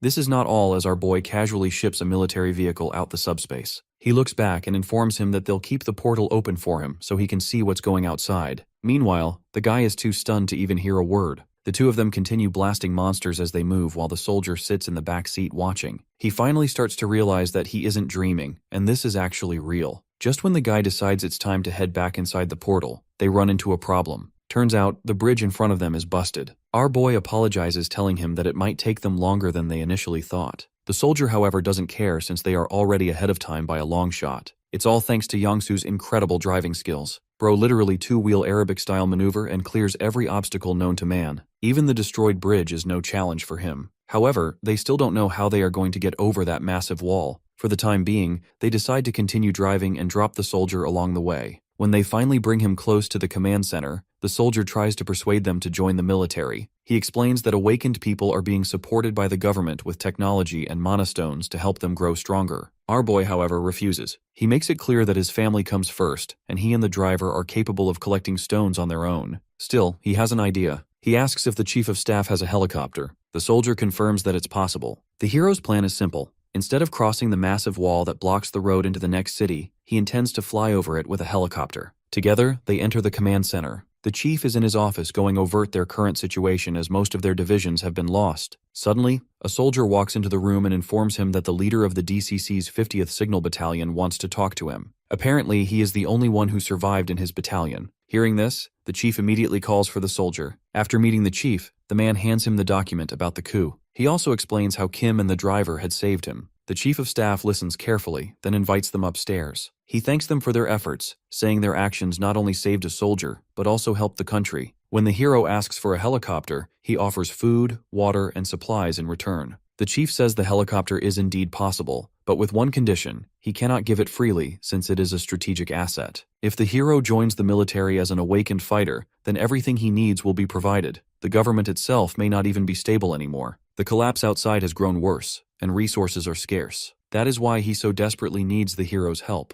With someone like him, perhaps balance could be restored. Our boy rejects the offer once more. For now, his only concern is protecting his family. Without his agreement, the chief refuses to hand over the helicopter. Yet, as the hero walks away calmly, showing no frustration or hesitation, the chief feels uneasy. He knows the man before him is far too valuable to let go so easily. So, he presents another offer. He explains that a group of awakened soldiers is trapped at Seoul Station, surrounded by countless skeleton monsters. They still manage to send signals, but they cannot break free. The chief asks him to rescue them. If he succeeds, the helicopter will be his. Even though the skeleton monsters come back to life after being killed, there is one way to make sure they stay on the ground. All of them have a core inside, and once that core is destroyed, a skeleton cannot come back to life. This sounds easy enough for our boy, and he heads into the skeleton territory with a bunch of military trucks. They continue smashing the skeletons with his ability until they finally reach the awakened soldiers. The trucks then successfully rescue the soldiers. While making their way back, our boy thinks about what the chief told him earlier. Even though his ability is effective against the smaller skeletons, there is a rare skeleton called the Skeleton Knight, which might be an exception. The chief had warned him to stay away from that skeleton. Of course, our boy doesn't listen and shoots a 200-kilo bullet at the skeleton on first sight. To their surprise, the skeleton uses his sword to cut clean through the bullet. The next scene reveals the shock of the soldiers and the military. The Skeleton Knight does something no one expected. It tries to speak. At first, its words are incomprehensible, but then it uses a strange magical item, and suddenly its language becomes clear to everyone. The boss monster introduces itself as Gwaine, one of the 12 knights who serve the Night King. Our boy quickly notices that Skeleton Knight has crushed magic stones to cast a spell, making his words understandable to humans. The skeleton questions him, asking if he is a mage bold enough to challenge him, and why humans are so eager to intrude in his territory. He even comments on human impatience, calling this only the first stage of something he calls the Establishment Project. But before the skeleton can continue, our boy suddenly launches an attack. The Skeleton Knight blocks easily, but our hero doesn't let up. Without responding to his words, he keeps striking again and again. None of his attacks land a real blow, yet he manages to study the skeleton's movements and fighting style. Deciding to push further, he spends 50 stones to upgrade his ability and unlocks a new skill,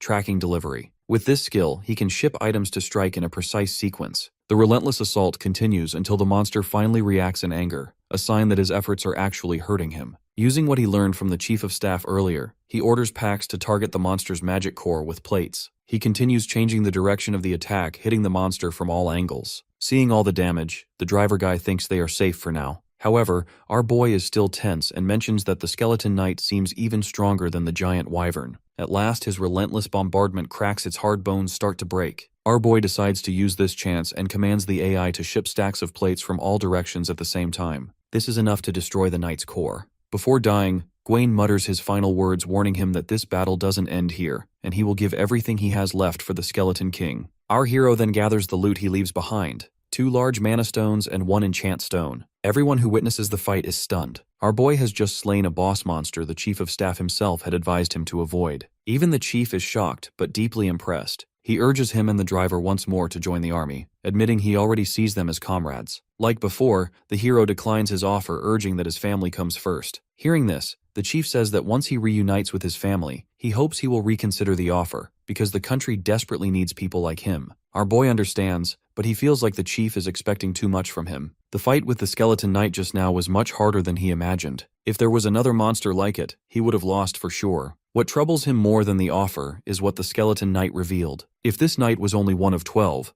then 11 more powerful monsters are still out there. The danger is far from over. Adding to the strangeness, his heavyweight bullets proved useless against the skeletons, while bizarre methods like throwing bowling balls seemed far more effective. Even our boy can't make sense of it since it goes against the laws of physics. The chief of staff then warns him about his destination. He explains that they had once sent people to investigate that area, but the rising wall cut them off completely. No one has returned since. Still, aerial vehicles sent occasionally confirm that communication remains active, so the people trapped inside are at least alive. He reassures him that if his family is there, they are still safe. Our boy already knows who lives in that walled-off area. It's none other than his second eldest sister. Compared to the monsters from another world, she's almost a monster herself. The chief also mentions that during their survey, they also discovered that the upper part of the wall was starting to grow inward, as if to form a roof. He says that it's a good thing he's getting the helicopter now since the wall hasn't completely closed off yet. After this, the chief of staff shows Kim and the driver the helicopter prepared for them. Our boy looks ahead to see an old broken-down helicopter, but he thinks it's fine as long as the helicopter can fly. However, the chief points to a different, much better Black Hawk and reveals that this is what they are getting. Considering what he has already done for the country, this is the least they can offer. He admits he already sees him and the driver guy as close allies and wants them to realize how important they are for everyone's survival. Right then, the driver guy sees a system window for the very first time in his life. It tells him that he can unlock the ability to pilot this helicopter if he spends 50 mana stones. His unique skill, the driving goat, allows him to operate any vehicle with ease. Unlike our boy though, he has no concept of leveling up. Instead, whenever he wants to use a new vehicle, he just has to register it with mana stones, and then he can drive it forever. The chief of staff then hands over a suitcase filled with stones. He admits that he had planned to give it to them as a gift when they got on the helicopter, but now feels this is the right moment. Inside are 200 mana stones. The driver guy takes just 50, enough to unlock the helicopter skill, and passes the rest back to our boy. Overjoyed, the driver guy is eager to test out his new ability. Soon, both of them climb aboard the helicopter and begin preparations for takeoff. The driver guy makes a terrifying expression and claims that he knows how to fly the helicopter now. Our boy begs him to go slower this time, but he refuses like always. This makes our boy cry as he knows how harsh this ride is going to be. While his friend gets the helicopter ready, he checks the notifications from his subspace. He sees that he still has 2 large mana stones and 1 enhancement stone.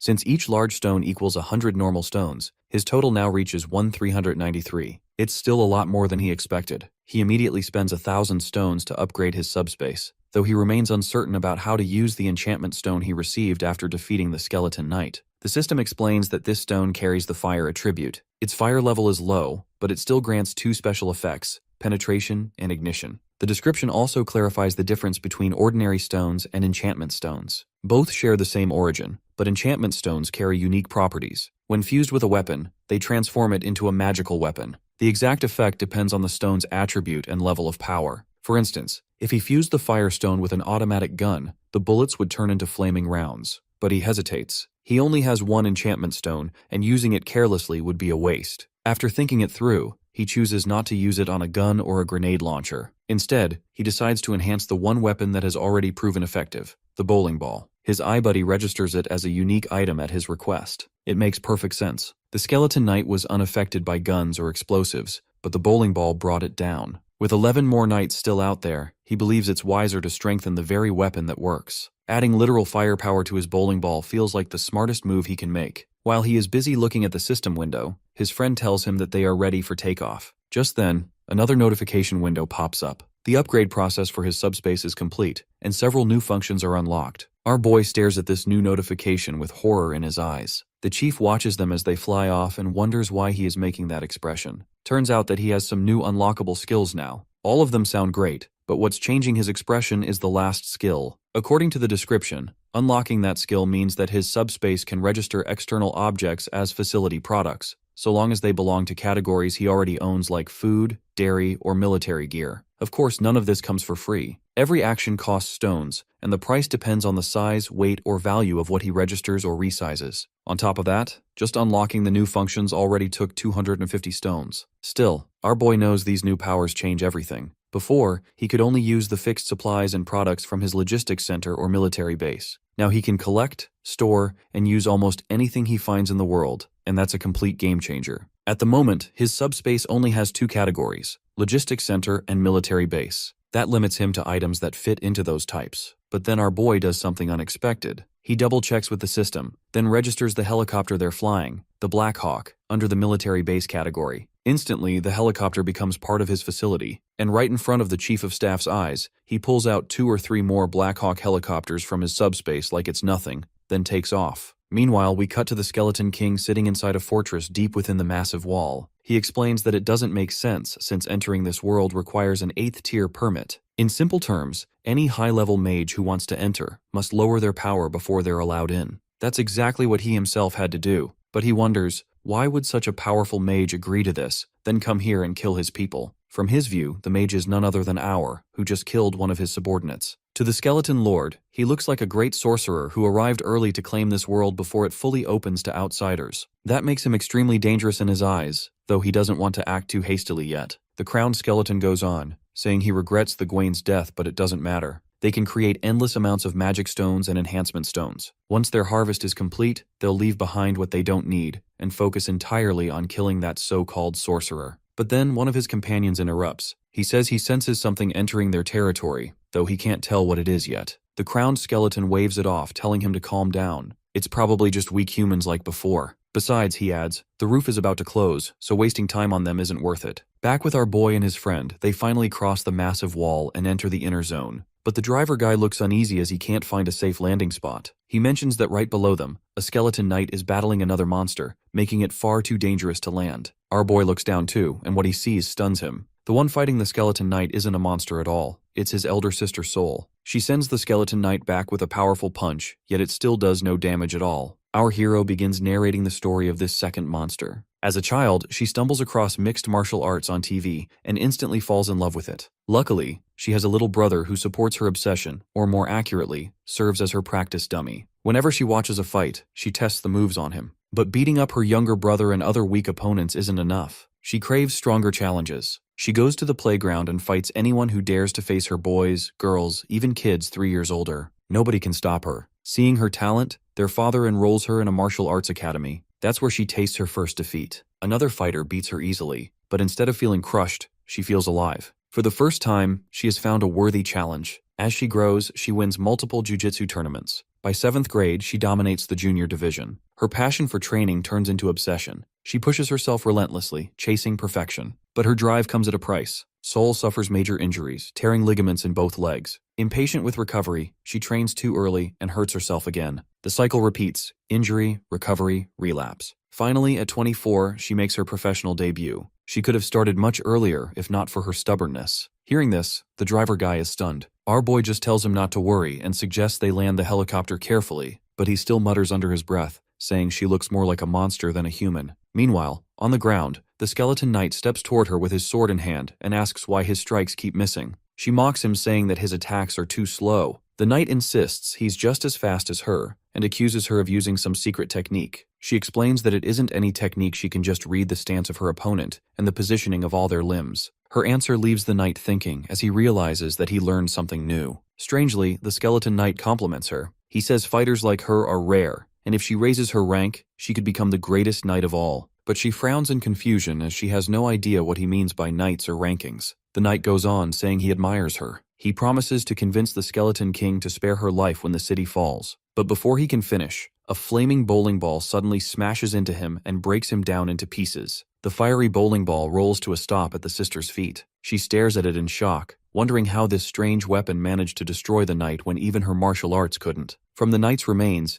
2 large mana stones and an enhancement stone appear. But before she can touch them, they get sucked into a glowing portal. At the same time, a helicopter hovers overhead, slowly descending toward her. Our boy steps out with a smirk, greeting her in a playful tone. He teases her, noting that nothing has changed, and she is still as fierce as ever. Soul is shocked to see her little brother and can't believe her eyes. The scene shifts to a table filled with food. Kim and his eldest sister sit quietly, watching in amazement as she devours everything with feral hunger, as if she has not eaten in years. Unable to hold back her curiosity, the nurse sister finally asks if she uses some kind of special ability to boost her strength. She answers casually between bites, saying that she is half right and half wrong. Her strength, she explains, is natural and has nothing to do with the barrier. The girl keeps eating with such intensity that her sister eventually snaps, scolding her to slow down or risk choking. Our hero only laughs and tells her that she was the same when she first came here. He admits how relieved he is that all three of them awakened survival abilities and managed to endure so far. Yet he reminds them that one task remains: finding their eldest brother. At this, sister number 2 slows just enough to glance at him skeptically. She points out that his ability feels like a cheat code and questions how he can possibly do everything he has shown. He chuckles and brushes it off, saying it is a long story he will explain later. For now, he insists she eat and rest. He even shows her how to use the eye packs to order anything she needs, and mentions that she should also greet Yongsu's family when she can. She agrees with a nod, but quickly raises the question of whether they are truly leaving the city right away. He rises from his chair with a grave expression, confirming that they must. The ceiling is closing at a dangerous pace, and he is not sure if the fortress can protect the entire city. On top of that, he still needs to gather as many mana stones as possible before it seals completely. Looking up, he feels dread sink into his chest as the ceiling has already closed, plunging the city into complete darkness. Without hesitation, he boards the Blackhawk, takes off, and launches 5 blazing fireballs at the fortress walls. The attacks do 0 damage to the walls, and he knows that the roof is not opening anytime soon. He wonders if he should risk storing the entire city inside his subspace, but the idea feels reckless. Moving such a massive structure could bring unpredictable and catastrophic consequences. Worse still, he has already drained his remaining mana stones just to expand the portal's radius. From behind, he hears his sister mumbling. She recalls her encounter with the skeleton knight, wondering if he was telling the truth. Before his death, he told her that if she stayed in the city, she would die, and offered to spare her life. Curious, Kim presses her for more, but she shrugs. That was all the knight had managed to say, before he smashed him into pieces. Hearing this, our boy realizes the hard truth. If they truly want to escape, he will have to confront the Skeleton King himself. The real challenge is figuring out where to find the Skeleton King in such a massive city. Before the hero can plan anything, the demon inside Yongsu awakens. With a wicked grin, he boasts that he only needs 5 minutes to locate the Skeleton King's castle. The hero senses the chaos about to unfold and tries to stop him, but it's already too late. The guy transforms into his demon form, laughing like a maniac. He then does something reckless. He flips the helicopter into a wild 360-degree spin and begins zigzagging through the skies, determined to scour every corner of the city. Meanwhile, in the Skeleton King's castle, Lancelot delivers grim news. He reports that the skeleton knight Lionel has been obliterated in a single strike by the mage's fireball. Enraged, the Skeleton King roars that the harvest is nearly complete, yet once again this intruder has disrupted his plans. His fury surges as he swears he will kill the hero personally. When he demands the intruder's location, the skeleton head calmly assures him there is no need to search because the enemy is already on his way. The Skeleton King lets out a chilling laugh. From his vantage point, he watches the approaching helicopter. At first, he mistakes the hero for some kind of wizard, but after taking a closer look, he mutters that this figure looks more undead than human. However, that doesn't matter now since his only focus is destruction. Whoever dares to challenge him, wizard, undead, or something else, will not leave alive. Meanwhile, a massive door creaks open inside the castle. Bat-like creatures cling to the walls, waiting to ambush any intruder. The hero stumbles into the chamber, pale and weak, still reeling from motion sickness. He mutters to himself that he will never step onto a helicopter again. Before he can recover, his sister notices movement behind him and bolts forward. A massive bat monster lunges at his neck with razor-sharp teeth. At the last moment, she strikes with devastating force, killing it in one blow. The impact snaps our boy of his dizziness, and though he quickly thanks her, she brushes it off and scans the room with sharp eyes. Something feels wrong. At first he sees nothing, but then countless red eyes begin to glow from the shadows, glaring at them. His heart sinks as he realizes how many enemies surround them. Urgently, he tells the driver guy to retreat into the subspace, knowing this battle is too much for him alone. But his sister is another story. A wicked grin spreads across her face as the swarm of monsters advances. To her, this is exactly what she wants. One monster would have been too boring. An army is far more exciting. With wild delight, she charges straight into the dark corridor. Her movements are both graceful and savage. She leaps high, lands with crushing force, and smashes a monster's skull beneath her foot. When one of the creatures sinks its teeth into her neck, she doesn't even flinch. Instead, she grabs its head and slams it into the ground so hard that it shatters instantly. The floor is soon drenched in blood, and her laughter echoes through the chamber, unhinged and terrifying. The remaining monsters falter, trembling in fear at her overwhelming ferocity. Our boy watches from the sidelines, torn between admiration and concern. He knows his sister thrives in battles like this, but he still wants to help her. Retreating into his subspace, he begins constructing a strange device, an electric pest repellent designed to draw the bat creatures in. When the machine powers up, it emits a strong current that pulls the monsters closer. One by one, they are caught and electrocuted to their deaths. The sister glares at the device and makes it clear she finds it boring since she wants to fight properly, not be lured with gadgets. She shouts at him, warning not to interfere,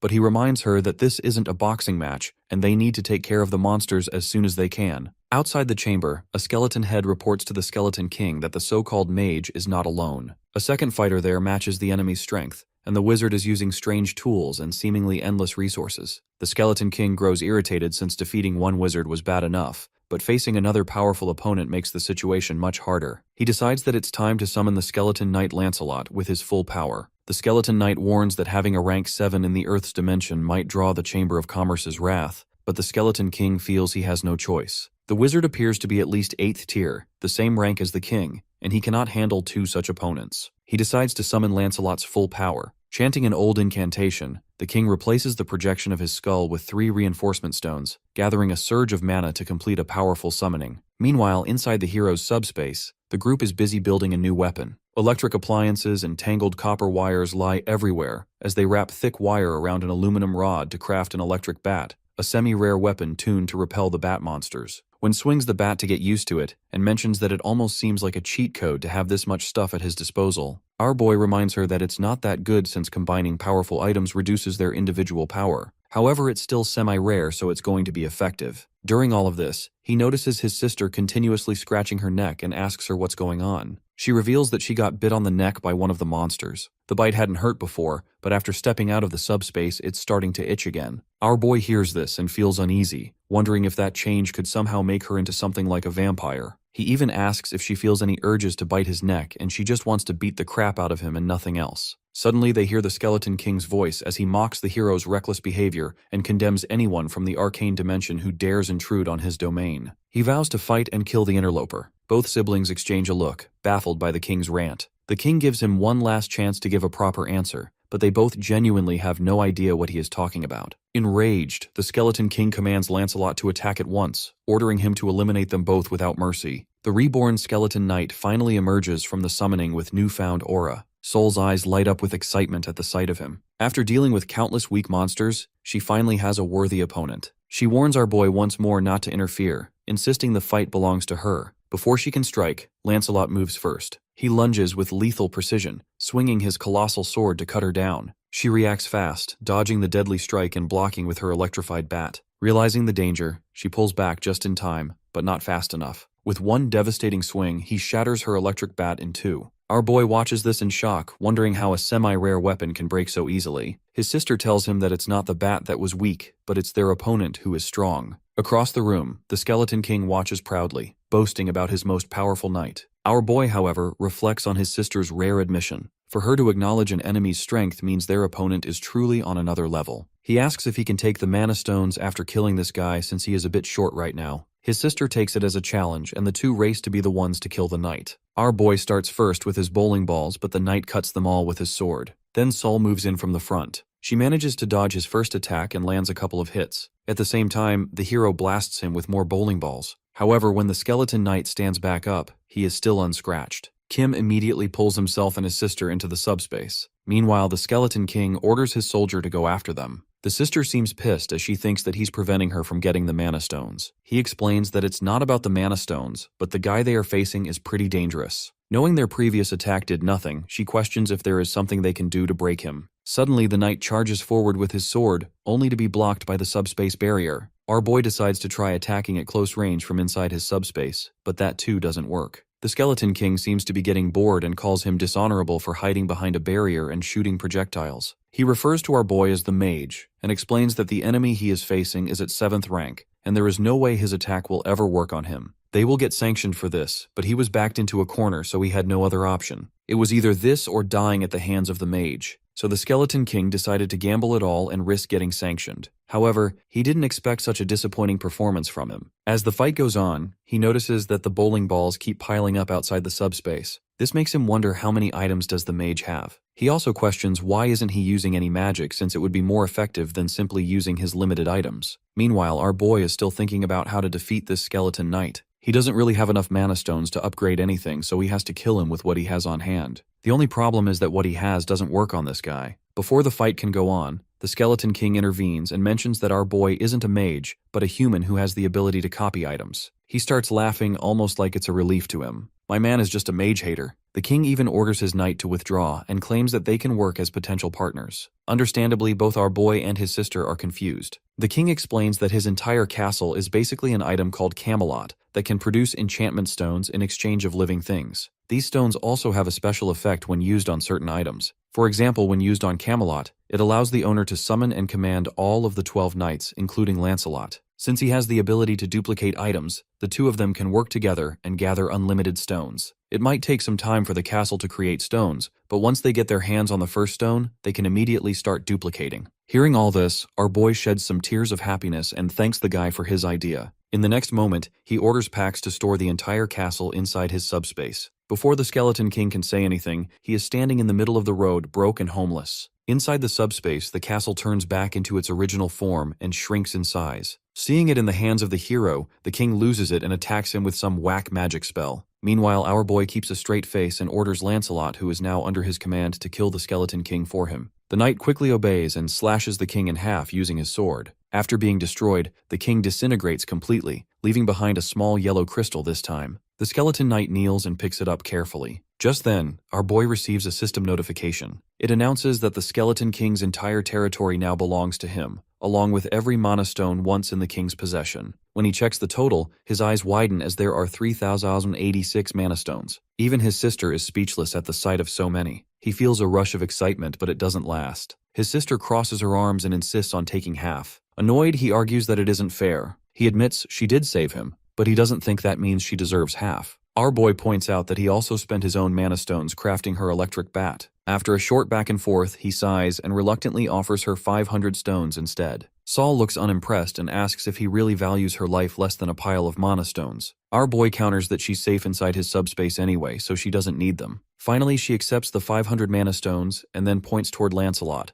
asking what they should do about him. The skeleton knight steps forward and bows to the hero. He respectfully reports that the Skeleton King has been defeated, presenting the Mana Stone as proof. Moments later, we see Youngsu's daughter playing with the knight as if he was her personal toy. Our boy watches quietly, thinking that the little girl must have been bored living here. The knight bows politely, saying that serving the hero's allies brings him as much honor as serving him himself. Jisoo giggles as she taps his helmet, while her parents apologize for her playfulness, worried that she might be bothering him. The older sister smiles softly, noticing how Lancelot stays calm and protective, watching every move the little girl makes to keep her from falling or getting hurt. Despite his fearsome power, the knight's gentleness stands out. Then she changes the topic, asking our boy if their next stop is the Dobong. He nods and explains that his older brother lives there, so that's their next destination. The sister, however, looks worried. She advises him to rest first, pointing out that he's been using his powers nonstop. If he keeps pushing himself, he might collapse before they even arrive. She suggests they wait until morning before continuing the journey. He takes her words seriously and glances toward Yu Jung's family. They're laughing and playing together, with Jisoo's father promising to become a knight himself someday, so he can join in her adventures. The scene makes him smile softly, realizing how rare and precious these calm moments have become. He decides it's time to rest and finally get some proper sleep.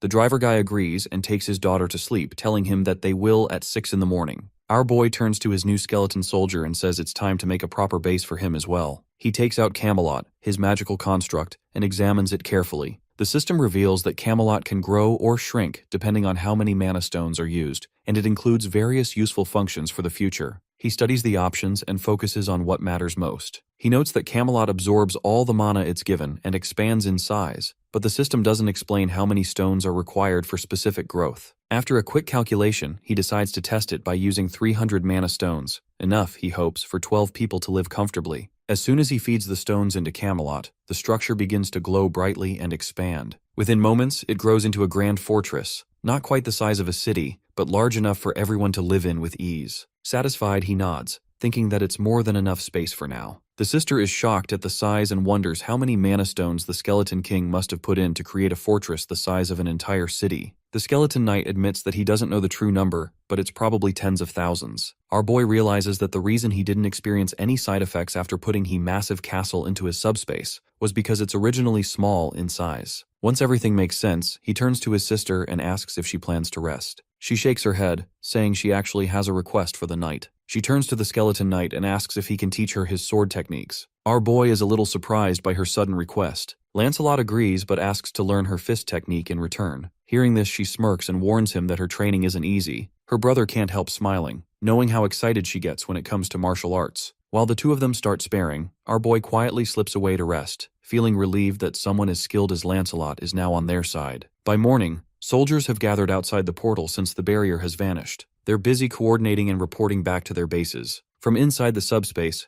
our hero and the driver guy watch the scene unfold. The driver remarks that they weren't the only ones waiting for morning to get moving, but the hero frowns, sensing that something feels off. Moments later, a helicopter appears in the sky and lands right in front of the portal. Both of them stare in surprise as the door opens and a man steps out. It's the commander. He greets them calmly. Our boy nods in acknowledgement, remarking that they've met sooner than expected. The commander explains that as soon as he learned the city's barrier had vanished, he began searching for them throughout the night. He says he scoured the entire city until he finally found them. The hero, a little tense, asks if the commander came to pressure them into rejoining the force, but the man laughs and assures him that isn't the case. Instead, he's there to deliver urgent news that traveling by helicopter would be a terrible idea. The First Corps has taken full control of the Air Defense Command, and anything flying through the sky is immediately shot down. This shocks the hero and the driver guy. The commander then goes into detail about the chaos that has unfolded. After leaving their city, their unit started investigating the First Corps to track their movements, and they found out that they had already expanded into northern regions like Dobong, Seongbuk, and Gangbuk,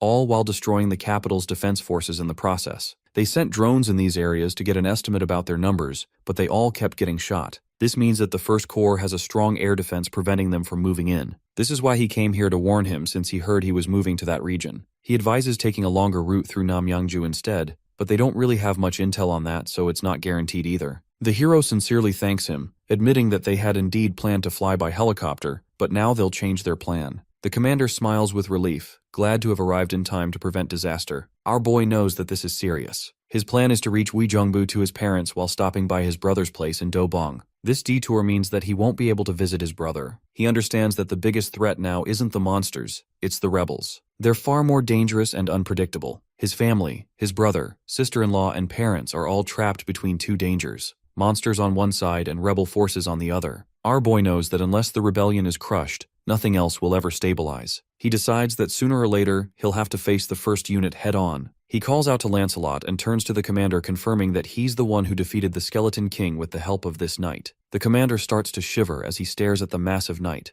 but Hero reassures him that there's no need for fear since the knight is now one of them. He explains that his brother's home lies in Dobong, so a conflict with the rebels is unavoidable. Instead of taking another route, he suggests using this knight and planning on destroying them at once. The commander's expression shifts from shock to excitement as he immediately agrees to his suggestion. Meanwhile, far away at the rebels' base, goblin-like soldiers stand guard. One holds an anti-aircraft weapon while another watches over a cage filled with captured humans. It becomes clear that the so-called soldiers of the first unit aren't humans at all, they're goblins. From a distance, a specter summoned by our boy observes everything. He watches the goblin camp carefully, counting their numbers, memorizing patrol routes, and noting where the human prisoners are held. His eyes narrow when he spots two figures, one of them a high-ranking officer with 3 stars on his uniform. They appear to be discussing something important, though the skeleton head can't make out the words. This is one of the 12 skeleton knights in spectral form summoned using Semelot. In spirit form, they lack a physical body, making them immune to normal attacks and able to pass through walls or travel unseen. Summoning this form requires 1 enchantment stone and 500 mana stones, the same amount needed to summon a knight in physical form. Once summoned, the knight can switch between forms without any additional mana stones. Lancelot's spirit form turns out to be the perfect choice as our boy can scout the enemies safely without risking his life. His mission is to map the rebel camp,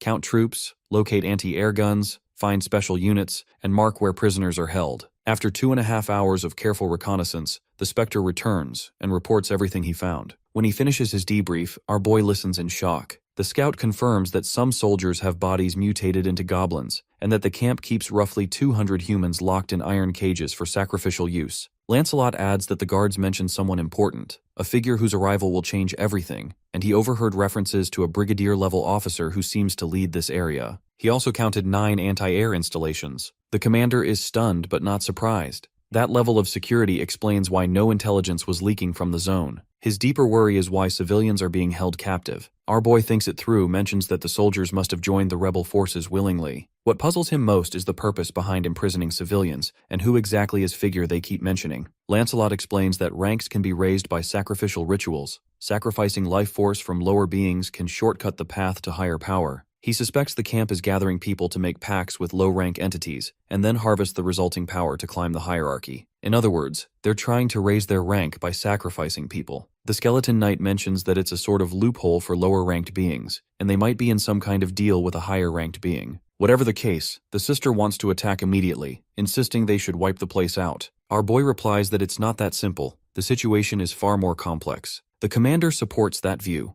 The Skeleton Knight's report is invaluable, but the defenders are heavily fortified, and if the rebels call in the first unit, any operation will escalate into full war. The first unit has unknown weapons and capabilities. If they intervene, the attackers will face overwhelming retaliation. That uncertainty makes any strike extremely risky. Despite the danger, the hero knows inaction isn't an option. Reinforcements will come to the enemy if they wait, and his brother's safety is a ticking clock. Delaying to coordinate with other units would take too long. The decision is hard, but he knows they need to move to seize the zone as soon as possible. Seeing his master's hesitation, Lancelot suggests that summoning another knight could solve their problem, especially one capable of dealing with the enemy's anti-air guns. The hero shakes his head, arguing that summoning a knight isn't easy since it requires enchant stones too. Currently, he does not have a single enhancement stone left. He even considers unsummoning him to retrieve his stone and then bringing him back again, but he knows that would be pointless. Sighing, he admits he can't duplicate enhancement or mana stones anyway, so there's no simple solution. Lancelot then reminds him of something he'd completely forgotten. After defeating the Skeleton King, he had actually obtained an enchantment stone. Our boy freezes, shocked. He doesn't remember receiving it at all. When the Skeleton Knight explains that he had handed it to him after the battle,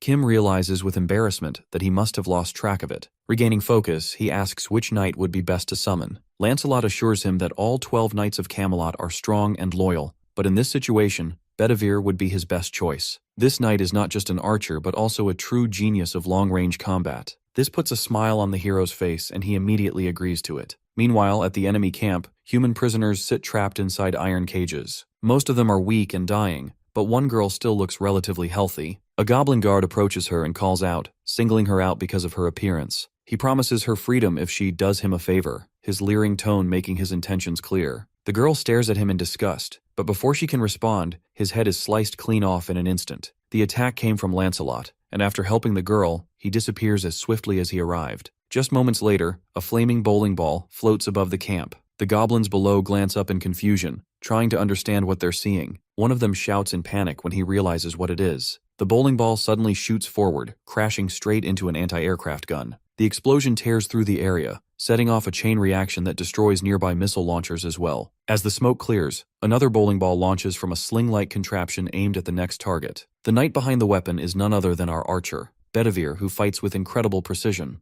Despite missing an arm, he moves with perfect control, already surrounded by fallen goblins. Earlier, Lancelot had explained his story, revealing that he only had one arm. He was a genius archer serving a duke, but jealousy led to betrayal, and his arm was severed. Instead of giving up, he devoted himself to training his remaining arm, mastering throwing and shooting techniques until he became one of Camelot's 12 knights. Our boy could hardly believe that a one-armed archer could destroy anti-aircraft guns from such a long distance, but Lancelot reassured him he had spent countless years fighting alongside the archer, and from what he saw in the base, the two of them will be enough to take it down. Back in the battle, another explosion shakes the ground as the archer's next shot hits its mark. From a nearby hill, goblin soldiers shout in alarm, trying to understand what's happening. Before they can react, the skeleton appears among them like a shadow of death. Meanwhile, our boy continues collecting mana stones automatically whenever the knights kill monsters. Since he has the dimensional account, he doesn't need to be there in person, and the mana stones automatically get collected for him. More and more mana stones roll in,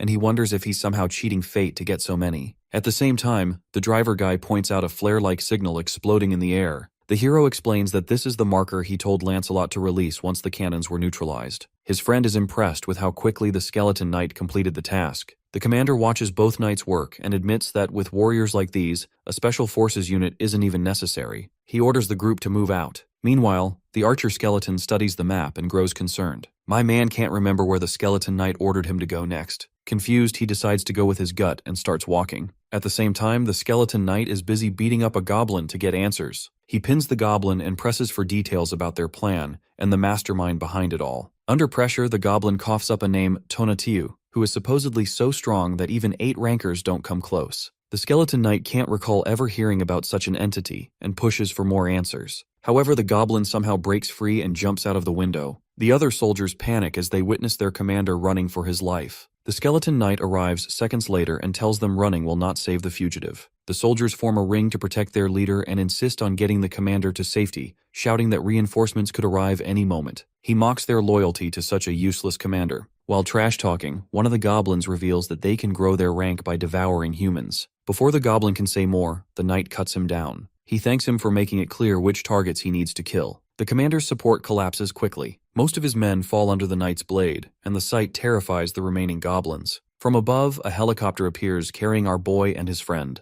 The goblin commander is stunned as he thinks that this is a government-operated helicopter. With no options left, he sacrifices his own soldiers and starts eating them to increase his rank. Our boy watches as the goblin becomes an 8-rank monster by consuming mana crystals. The knight explains that this goblin chose to take a shortcut just to get to the 8th rank. He doesn't even want to bother with this, and leaves it to the archer. From above, the archer skeleton shoots down one of the flaming bowling balls and kills the goblin in a single blow. At that instant, our boy receives 322 mana stones, pushing his total to 3,542. The operations chief arrives, reports that with the 2 knights' help they destroyed the main threats, and that civilian rescue is proceeding smoothly. A soldier asks about the goblin commander's fate, but before anyone can answer, he witnesses his body on the ground. Our hero asks the skeleton knight whether he learned the enemy's plan during interrogation. The knight apologizes, admitting that he wasn't able to get much information, only the name of the entity that they have made a deal with. He then asks for the building where the commander was staying in hopes of finding some secret documents. Lancelot points out the commander's quarters on the 4th floor, and the team prepares to investigate further. Judging from the skeleton knight's information,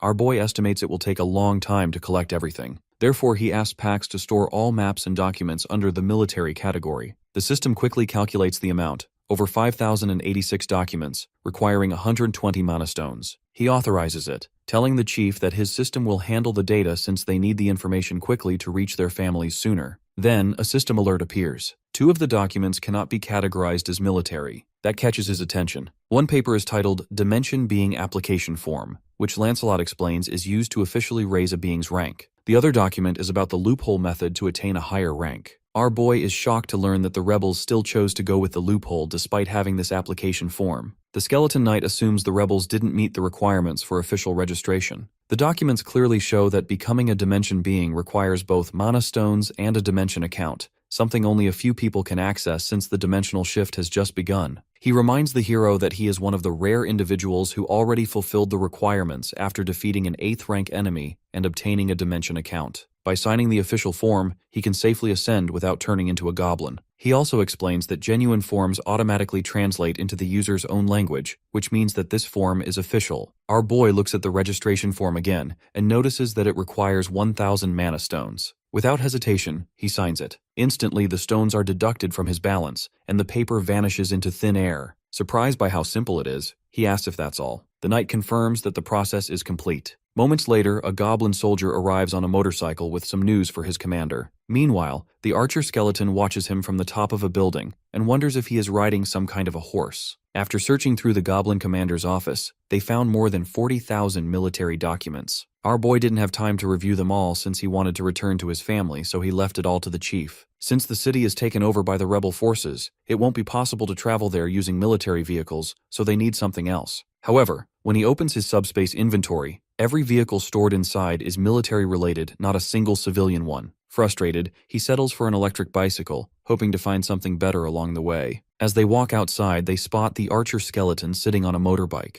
Our boy looks at him in shock and asks where he got the bike. The skeleton casually points to a dead goblin nearby and explains that he took it from him because it looked interesting. The hero realizes this must be the enemy commander's bike, which is considered a military vehicle. He quickly stores it in his subspace using 22 mana stones, so he can duplicate it later. Meanwhile, in another goblin outpost, 2 guards hear an engine approaching. They grow suspicious and decide to wait until it gets closer to identify whether it's friend or foe. But before they can react, our boy launches his flaming ball, instantly killing one guard. The other barely has time to turn before Lancelot appears and decapitates him in a flash. They continue onward through the ruined streets. From a rooftop, a goblin spots the motorcycle and grows suspicious, knowing no such vehicle should be in their territory. He keeps watch as our boy and his skeletons speed away. Finally, he reaches the neighborhood where his brother and sister-in-law once lived. He rushes to the door and knocks repeatedly, calling out for his brother. There's no reply. Anxiety builds inside him as he keeps shouting with no answer. With trembling hands, he unlocks the door and steps inside only to find it empty. With the skeleton knight in the lead, they search through the house on any clues. Our boy looks around and notices that the place doesn't look attacked, just hurriedly abandoned. Then he notices a letter left on the table. When he picks it up, he realizes it's from his brother. In the note, his brother writes that he, along with his wife, is leaving for their father's workshop in Weijongbu because the area has become unsafe. The phones don't work, and soldiers have started kidnapping civilians. Still, they're unharmed for now, and hope he and his sister survive too. After reading the letter, our boy exhales in relief,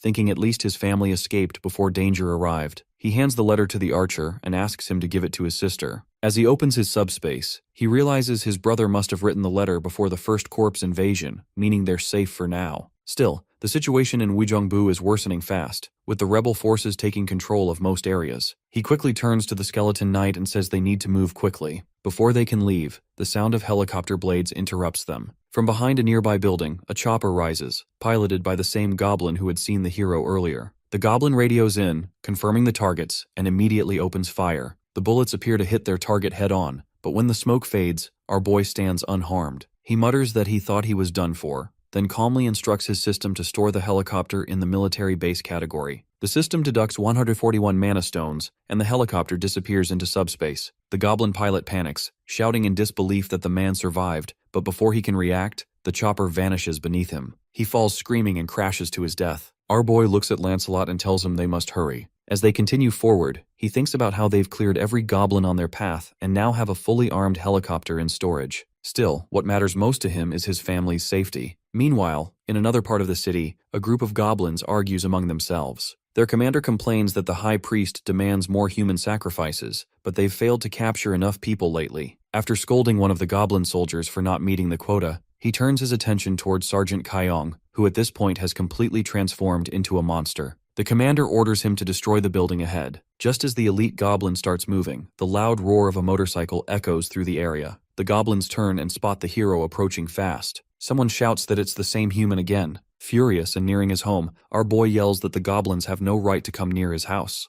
Together with the skeleton knight, they cut through the goblins, and within moments, the ground is covered in fallen enemies. From a nearby building, Kim's dad peeks out through broken windows, watching his son with a shocked expression. When the other family members ask him what's going on, he tells them that their son is here on a motorcycle with a skeleton. Before this moment, his father's life had been ordinary. He once believed that good and bad only held meaning when shared with others. As a child, his mother used to remind him of that again and again so much that he'd grown tired of hearing it. Yet as he grew older, he realized she had been right. Through every failure and betrayal he faced in business, it was the people who truly cared for him that helped him stand again. When his children began to grow up, he dreamed of building a large home where the whole family could live together peacefully. But after checking construction costs, he realized it was far beyond what he could afford. The dream slowly faded into the background of his busy life. Years passed. His eldest son married, his eldest daughter became a nurse, his younger daughter turned into an athlete, and his youngest son completed his military service. Life was moving forward, and everything seemed bright. Then, without warning, monsters appeared in the world. The father owned a hardware store, which became their shelter. Using the tools and materials he had, he managed to keep his family safe during the first wave of attacks. But survival didn't come easy. Food and water ran out quickly, and the situation worsened each day. Then one afternoon, his eldest son's in-laws managed to find them, followed soon by his son and daughter-in-law. His daughter-in-law's special ability helped them survive a bit longer. She could produce water. But their relief didn't last. New monster-like soldiers appeared who were far more brutal than the other monsters. They tortured anyone they found, sparing no one, not men, women, or even children.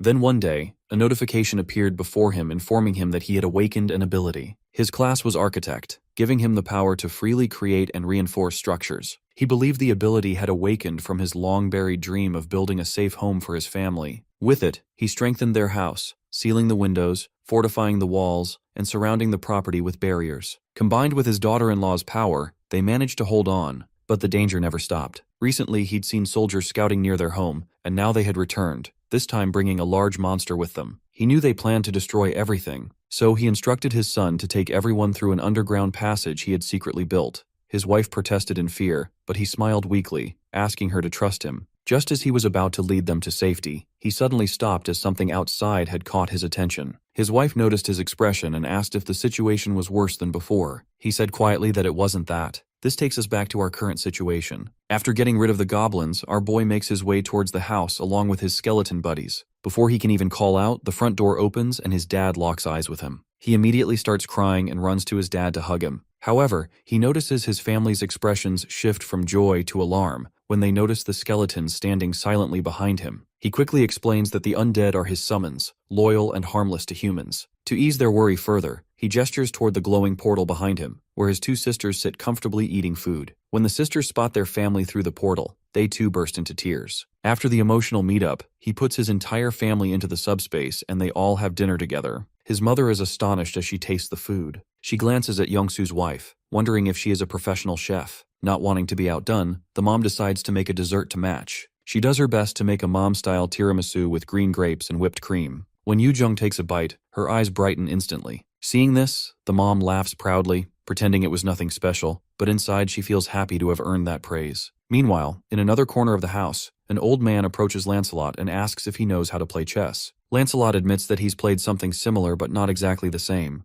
The old man grins and invites him to join, eager to teach him the real game. The two walk off, leaving the others to their own conversations. Nearby, our hero's brother hands him a small glowing stone. It's an enchantment stone of grade D, carrying the powers of penetration and explosion. The brother explains how he found it during their journey when a griffin-like monster had fought and killed a rhino-type beast. Afterward, he discovered the stone inside the rhino's body. He admits he can't use it well himself, but he believes he can make the most of it. As the brother leaves, our boy notices a scar on his face and wonders how much they might have suffered while trying to survive. Just then, his dad walks in and tells him just how proud he is. He says he's grateful that their whole family is finally safe. Thanks to his son's ability, they're in a secure place where food and safety are no longer a concern. Our boy nods with a calm expression. He tells his father that he now understands something important. Good and bad only matter as long as people exist around them. When he first got his power, he never thought he'd be able to reunite with his family. But the more he used his strength to help others, the more he realized everyone shared the same wish to protect their loved ones. No matter what powers they have, they're still human. They still feel pain, fear, and hope. If people stop helping one another, he wonders, what kind of hearts would they even have? His father smiles proudly, saying he couldn't be prouder of his son. Our boy thanks him sincerely, feeling grateful to have such a father. After saying goodnight, they both go to rest. The scene then shifts to a military base where officers are buried in piles of documents. After going through nearly half the stack, the operations commander tells everyone to take a short break. Suddenly, a soldier bursts in with urgent news. He reports that a skeleton knight just arrived on a motorcycle, claiming his lord is heading toward Paju. The commander looks shocked. If the knight's lord is who he thinks it is, then why is he going there? After a brief pause, he screams in shock, realizing that our boy might be going there to take on the rebel army. Meanwhile, the sister is deep in her boxing practice. She punches so hard that the heavy sandbag tears apart and flies across the room.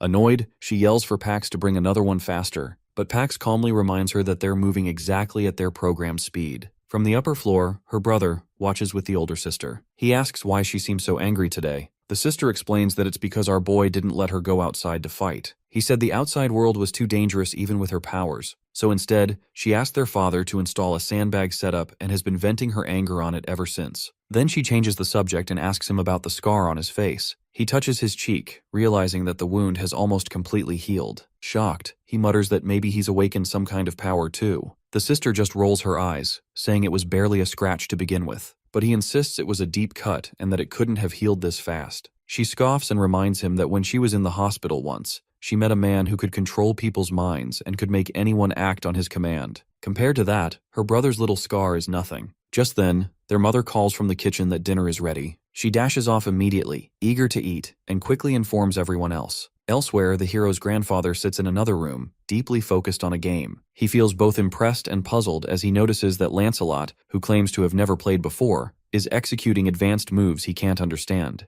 In the end, the grandfather loses the game and decides to ask the skeleton knight to teach him those techniques later. Meanwhile, the outside world turns into a war zone. Dozens of tanks advance, firing non-stop and causing massive explosions. A glowing portal appears ahead, launching a barrage of missiles. These are rare-ranked weapons enhanced with penetration and explosive attributes. Each missile strikes a tank and destroys it instantly, wiping out the attacking forces within seconds. Watching this, the boy feels satisfied. He has avoided using heavy weaponry before to protect civilians, but the Skeleton Knight's scouting confirms the area is clear of innocents. Now he can unleash his full power. According to their plan, he will annihilate the enemy army while his Skeleton Knight rescues the hostages. He upgrades his Black Hawk helicopter with powerful weapons and combines enhancement stones with his missiles, giving them extreme speed of 200 miles per hour and a range of 300 feet. These enhanced missiles make collecting mana stones much easier. He realizes he needs 10,000 mana stones to upgrade his subspace to level 4. When he checks his resources, he is shocked to see only 1,890 mana stones, far fewer than expected, considering the number of goblins he has eliminated. The system informs him that 45% of the total mana stones automatically go to someone named Tonatiuh from the Mexica dimension, and another 25% go to the High Priest Bongsu. The boy is stunned as he faintly remembers hearing these names before from the Skeleton Knight.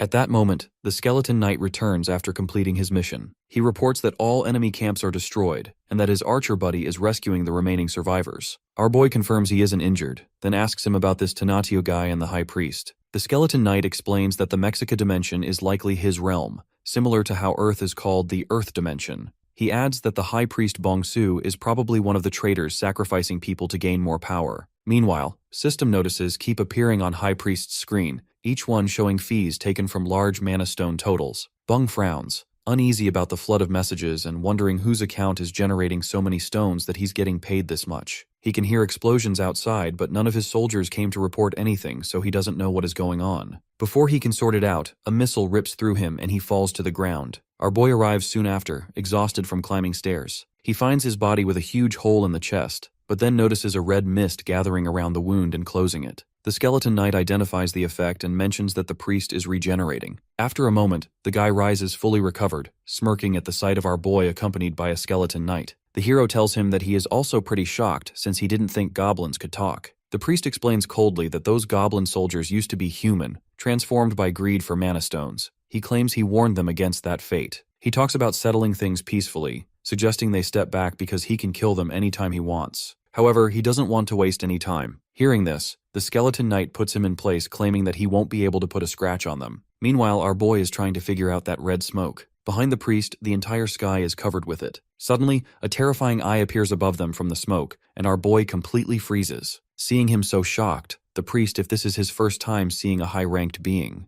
Due to the ranking restrictions, most high-ranked beings don't get involved in these affairs even when they are working as a sponsor. However, Tonatiuh is different, as he will literally descend upon the world when he calls him. The priest offers them another chance at forgiveness, but before he can continue talking, the Skeleton Knight beheads him in a swift motion. Despite being severed, his head floats back and reattaches as the red energy pulses. The priest laughs, claiming that he can keep regenerating no matter how many times they kill him. The knight refuses to surrender and mentions that he is only loyal to his master. Hearing this, the priest charges towards him to attack since he is confident in his regeneration ability. Instead of using his sword, Lancelot decides to fight with his fists, even if he can't kill the guy. The priest heals continually between the blows, laughing that he cannot die, but the knight refuses to stop until he forces him to die. Our boy watches him beat the crap out of the priest, but he knows that defeating him is a different challenge. His endless regeneration comes from Tonatiuh, and if he doesn't act quickly, nothing will change. He thinks hard, trying to find a way to stop him from healing. Then he remembers how putting the big guy into his subspace removed the effect of the poison. Maybe doing the same to the priest will stop him. He orders the skeleton to throw him toward the portal. The knight doesn't hesitate and hurls him straight into the portal. A system notification pops up asking for permission to allow him into subspace, and he quickly approves. Inside subspace, the older sister walks with her snacks when she notices the portal activating. At first, she thinks it's her brother, but when she sees the old guy, she starts screaming in shock. The other sister arrives at the same time and grabs the priest by his head as she mistook him for her brother. Our boy watches her from outside the portal as she charges at him, but he acts fast, closing the portal just in time and trapping her inside. The priest's body is immediately unregistered and expelled from subspace. The sister stands there with a demonic look on her face, warning him that she will deal with him the next time he enters. Bro is more scared of her than Tonatiuh. After the priest dies, the dimension account ownership is transferred, and all mana stones are automatically combined.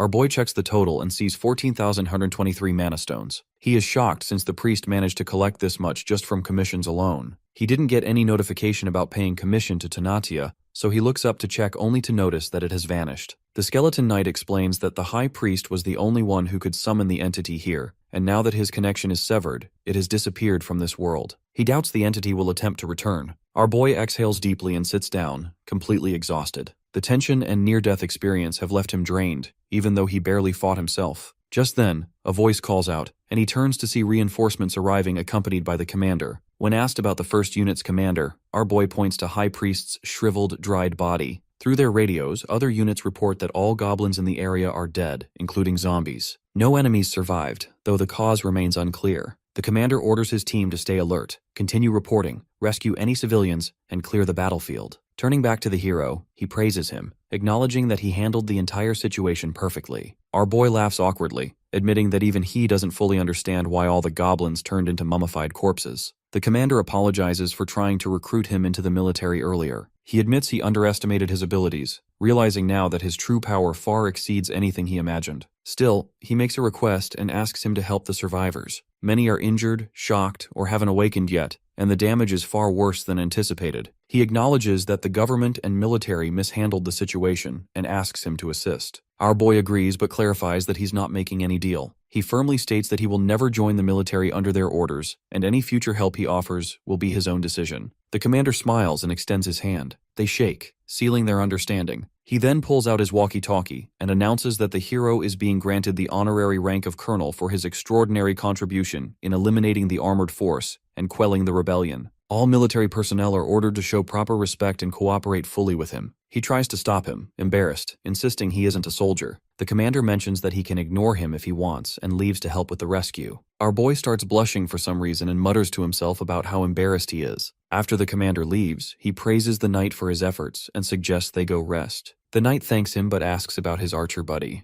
The hero remembers and tries to retrieve him using the item retrieval function, but it fails because the archer skeleton is out of range. He realizes the system only works at close distance, so he decides they'll go find him together. At the same time, he uses 10,000 mana stones to upgrade his subspace to level 4 and wonders what the archer skeleton is up to. The scene shifts to the archer, who is inside the high priest's office, rifling through dusty documents. He's pleased with what he finds and thinks his master will be happy too. Until now, he has found 3 application forms to register as a dimensional being. Our boy arrives and sees the documents, realizing they are forms for registering dimensional beings. He thanks the archer, knowing these papers might help calm his demonic sister. As he opens the portal, his sister waits on the other side with a dangerous grin. The older sister egging her on only makes her more threatening. Before she attacks, he quickly hands her the documents, instructing her to read them first, hoping to distract and control the situation. She flips through the papers and realizes they are dimensional registration forms. Our boy admits he didn't want to stop her from fighting, but he worried the outside world is too dangerous. He also confesses he enjoys watching her fight, and didn't just trap here for the laughs. The sister barely pays attention to his praise and keeps reading, and for a moment he relaxes,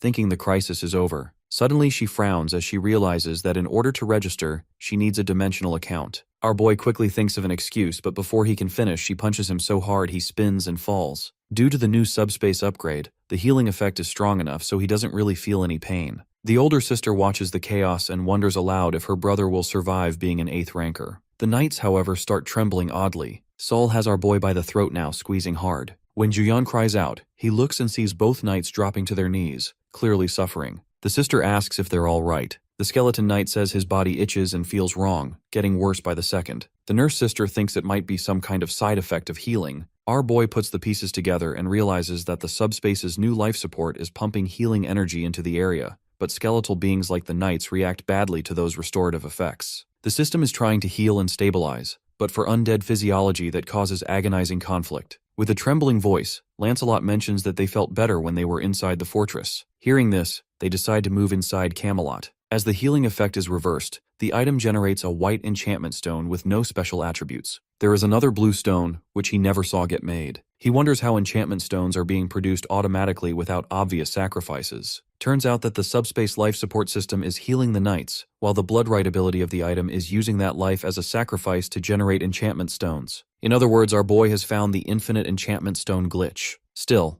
even with all this, he isn't sure if he can take on someone like that higher level entity from earlier. He decides to focus on his own abilities for now. The scene cuts to the military base, where officers review captured documents. They report that the rebel forces used the national flag to lure in citizens and used them as sacrifices. However, the hero took care of everything, so they don't have to worry about it now. As the commander looks at the rising sun above the mountains, he realizes that it's already morning. Suddenly, a system notification appears, not just for him but for everyone on Earth. It announces that the Interdimensional Chamber of Commerce has been monitoring Earth during its exploration phase. They report that 13,117 people have received special abilities, though 17 cases were reported of reverse growth. Despite that, Earth shows great growth potential and value for future multidimensional projects. Another notification follows, declaring the exploration period over. Earth is now classified as Grade BB, and the next phase begins soon. In 7 days, a bidding competition will start, where representatives from different regions of Earth lead their teams. The outcome will determine rewards.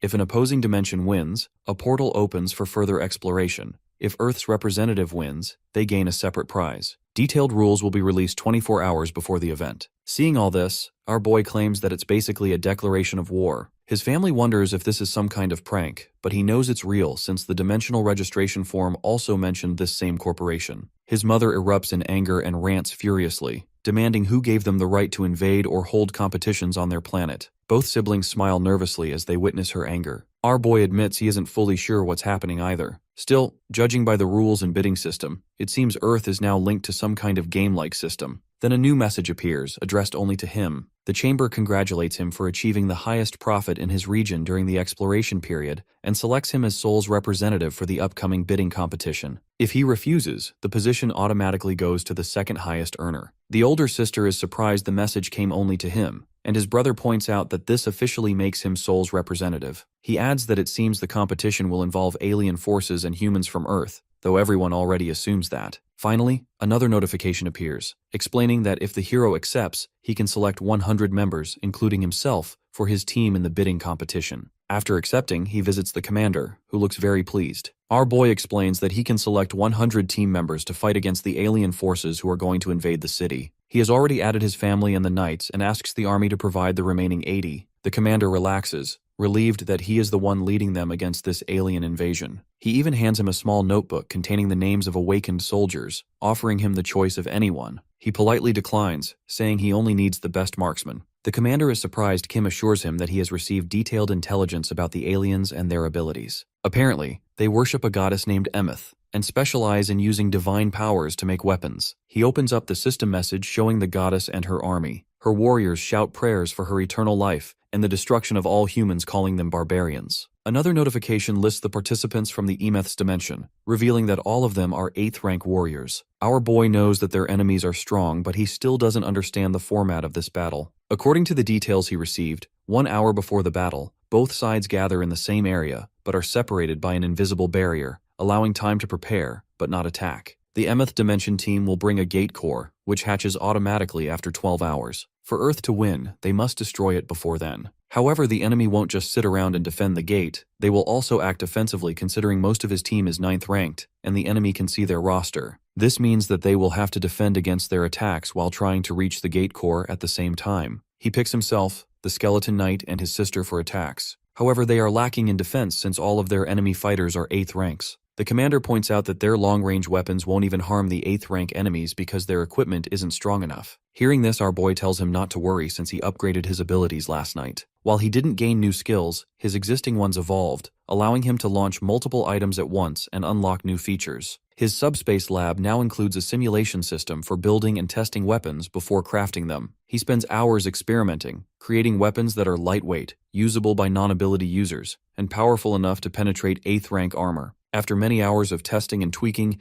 he finally makes a gun that meets his expectations. At first, he tries enchanting just the ammo, but the guns break after a single shot because the frames are too weak. He experiments with different materials until he realizes the frame must be reinforced with enchantment stones. Once he fits them, the gun's durability improves and it can fire 3 shots in a row without falling apart. Our boy brings everyone together and explains the plan. He says the rifle only lasts for 3 shots, but they will stockpile many of them and swap guns as needed. These will help them defend while another group targets the gate core. The commander admires the modified weapon and quickly assembles a list of elite snipers to send over. The elite snipers get a week to train with their new weapons. Our boy also works with his father on defensive plans, He brings a map and they prepare a castle layout for the contest. The squad in charge of offense also upgrades their power using mana stones. His sister is now able to use her body shield to protect other people too. The older sister's skill upgrades as well, and now she can create a barrier around herself that automatically heals anyone standing inside it. With all these upgrades and preparations, our boy is confident that they can win this war. 7 days pass. With 1 hour left before the competition,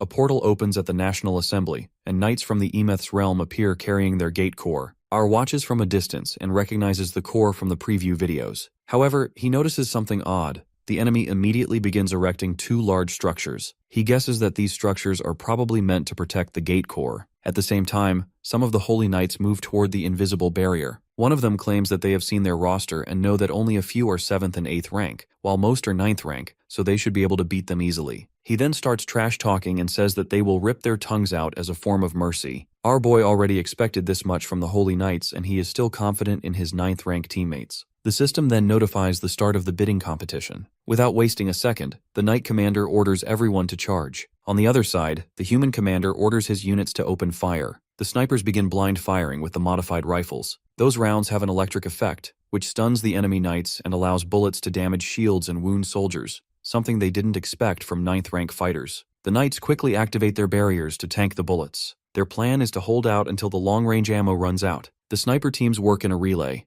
After a shooter fires 3 rounds, another man hands him a fresh rifle from their magazine system. They report to the hero that 20% of their rifles have been spent. This is all according to his estimates, so he decides to move to the next phase of their plan. It's now time for the offensive team to move. When the castle gate opens, a knight notices their movement and realizes that the enemy might be aiming for the gate core. Another knight dismisses the concern, saying it can't be destroyed and that their focus should remain on holding the line until reinforcements arrive. From above, the archer skeleton launches a flaming bowling ball at an enemy squad approaching to assist. The sudden strike takes them completely by surprise, eliminating the squad instantly. The hero notices the smoke and realizes that it's all going according to plan. Now all that's left is to take down the gate core. To his surprise, the enemy has already made a giant of their goddess to protect the gate core. He fires a hellfire missile at it, but the statue remains unscathed. Astonished by its resilience, he considers storing it in their subspace for future use. At that moment, an elder among the enemy knights shouts, claiming the earth is nothing but a mere tribute to their goddess and scolding humans for their arrogance. Other knights warn him to take cover, but he insists on delivering the goddess's message and cleansing the hearts of the humans. In all of this, our boy notices the enemy warehouse storing all their alien construction materials. My man starts drooling and immediately orders Pax to store it in his subspace. As the elder looks around in shock, our boy then asks his friend to pilot the helicopter for a short flight, taking it as high as possible. The skeleton knight and his sister sense another attack from enemy spare troops. To defend against the incoming attack, the sister initially raises her barrier confidently, but it shatters instantly. The knight explains that these are not ordinary items, but enhanced through a special dimensional technique, creating effects similar to enchantment stones. The Holy Knights continue to throw spears as they realize that their warehouse has been stolen. They are enhancing their spears through a special technique called blessing, and Lancelot believes that the same technique has also been applied on the construction materials. Hearing this, the sister catches one of the spears, realizing that they might make for excellent weapons. The driver guy notices that the knights aren't firing as many spears as before, so they decide to take off. From above, our boy begins dropping the looted construction materials onto the goddess Emeth statue. Each strike triggers massive destruction, and when the smoke clears, the gate core is destroyed. A system notification confirms that the Soul Region bidding competition is over, and that Earth has won. Rewards are set to be distributed. All 100 participants receive dimension accounts, and 5,000 mana stones are allocated based on performance. Our hero immediately registers his dad, his older sister, and the driver guy as 8th ranks using the registration forms he had collected earlier. Another floating document appears, granting exclusive establishment rights to the lethal dimension. With this, a red portal opens, leaving him and the others puzzled. When he reaches to touch it, a notification informs him that he must confirm his license before conducting business. The system then offers to buy the rights for 10,000 magic stones. Our boy is stunned and frustrated. Though he was given the rights as a reward, they are trying to manipulate him into selling them. He recognizes the unfairness of the multi-dimension Chamber of Commerce, since they forced the bidding competition, stacked it against him, and now act as if they are graciously gifting rewards while attempting to reclaim them. Angry, he decides to refuse the offer and keep the rights unless an exceptionally large sum is proposed. At that moment, his father speaks from behind, asking what they should do next. He replies that there isn't much to do, and that the portal ahead doesn't seem useful. His older sister mentions that all the paperwork is finished and says she will go treat the injured. He agrees, giving her permission, then apologizes to his father for summoning him so suddenly, and acknowledges that he must be tired. His father smiles and reassures him that signing a few papers is easy, and even makes him feel stronger. Our boy tells him he can go rest through the portal. As everyone starts walking away to do their own thing, the dad notices a massive pile of high-quality construction materials from the other dimension. He is amazed by the sheer amount and asks his son why there is so much. Our boy explains that all the materials belong to them and are infinite, never running out. His father starts lighting up hearing this, as this is basically a dream come true for him. As our boy walks away, he thinks about the bidding competition, noting that the results haven't been fully announced yet because the contest lasts 12 hours. He assumes all regions will get their final results once that time passes. The scene shifts to nighttime, 12 hours later. A system notification announces that all bidding competitions have ended, and the results are being released. In China, 16 out of 117 regions have won, while 101 have lost. In India, 24 out of 129 regions are victorious, and 104 regions have failed. Other areas' results appear one by one. Finally, South Korea's results are shown. Out of 5 regions, 4 have won, but one region, Incheon, has lost. With this, the overall bidding competition results are revealed. In total, 761 regions took part in the bidding competition, 113 Earth regions won, and 648 lost. Because of the defeat, Earth region's grade drops from BB to CCC. The scene moves to the Joint Chief of Staff strategic meeting room. The commander reads the reports and calls the results a disaster. He did not expect such heavy losses worldwide. Some places had close outcomes, but overall they suffered many defeats. Still, he points out that Korea's representatives mostly did well since only one region failed. He suggests urgently assembling troops to raid that region. At the same time, a soldier bursts in with an urgent update informing that they received an urgent transmission from the 17th Division in Incheon. The commander scans the disaster report and learns the attackers are lizard men from the Savros dimension, with a gate open inside Chinatown. Their forces are well trained and skilled in both ground and air combat. 2 hours before the bidding ended, the fighting paused, but the lizard men kept pouring troops through the portal and set up large-scale deployments aimed at Seoul. The staff realize this looks like a direct assault. They wonder why the army is making its way to the city, guessing that it may be related to our boy. The Skeleton Knight looks at the map and notices that the two cities are very close by, meaning that they need to act quickly. Suddenly, they receive a system notification informing them that the names of all the regional representatives who won will be displayed over their heads. Sol wonders if her brother's name will appear, but neither she nor he sees anything above him. For a moment, they think he might not be the registered regional representative, which would make no sense. More system messages arrive mentioning that 7th-tier entities may now travel to Earth. Moreover, the beings from other dimensions who have obtained establishment licenses like the one our boy got can open up new portals in other regions by killing the region's representative. The group realizes regional representatives are now prime targets, and it's probably a good thing that they can't see a name above the hero's head. Hearing this, the Skeleton Knight suddenly thinks of something and steps out the window. Right above the building, he can see a giant tag reading, Seoul Rep.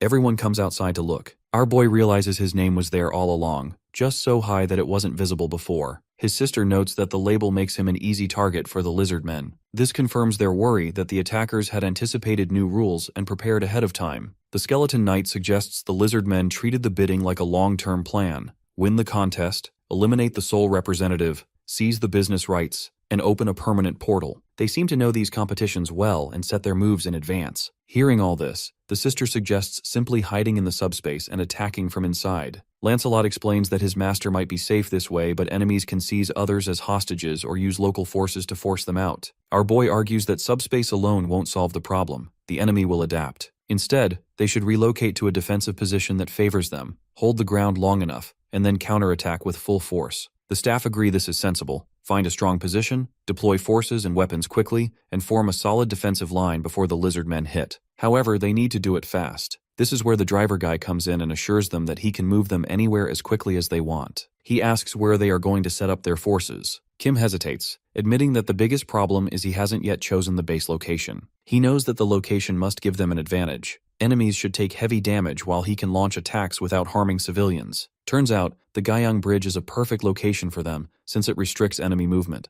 Most surrounding areas are parks with few buildings, making civilian evacuation easy. Even if enemies try other paths, they must still pass the bridge, and shooters can handle threats from other directions. Once the location is set, they start building defenses using the dad's architect ability. Moreover, they also have the materials from the other dimension, so a strong defensive line begins to take shape. The Emeth warehouse still contains spare materials, which Kim retrieves for barricades to slow enemy advance. His fighter sister and the archer skeleton stand on top of a fortress prepared to throw the javelins they collected from the Holy Knights. Construction continues efficiently below, with barricades strategically placed and shooters positioned to maximize coverage. Our boy notes that while barriers can slow ground enemies, air units remain a threat. It takes them just 4 hours to put it all together thanks to his dad's ability. However, even after all of this, they failed to take into account 2 crucial things. First, that the reptiles are strong swimmers, and the river is 1 kilometer long, allowing them to bypass the shooters and get to the other side without using the bridge. Secondly, the woods on the other side provided them an excellent cover, and they were able to sneak up behind the hero's troops. After not being spotted by the group, the enemy General Rakis wonders how the Emeth dimension lost to these creatures. At the same time, a lizard man reports to him that General Ayatu is ready for the attack. The archer skeleton and soul completely fail at identifying the enemy position and get ambushed by a bunch of flying lizardmen.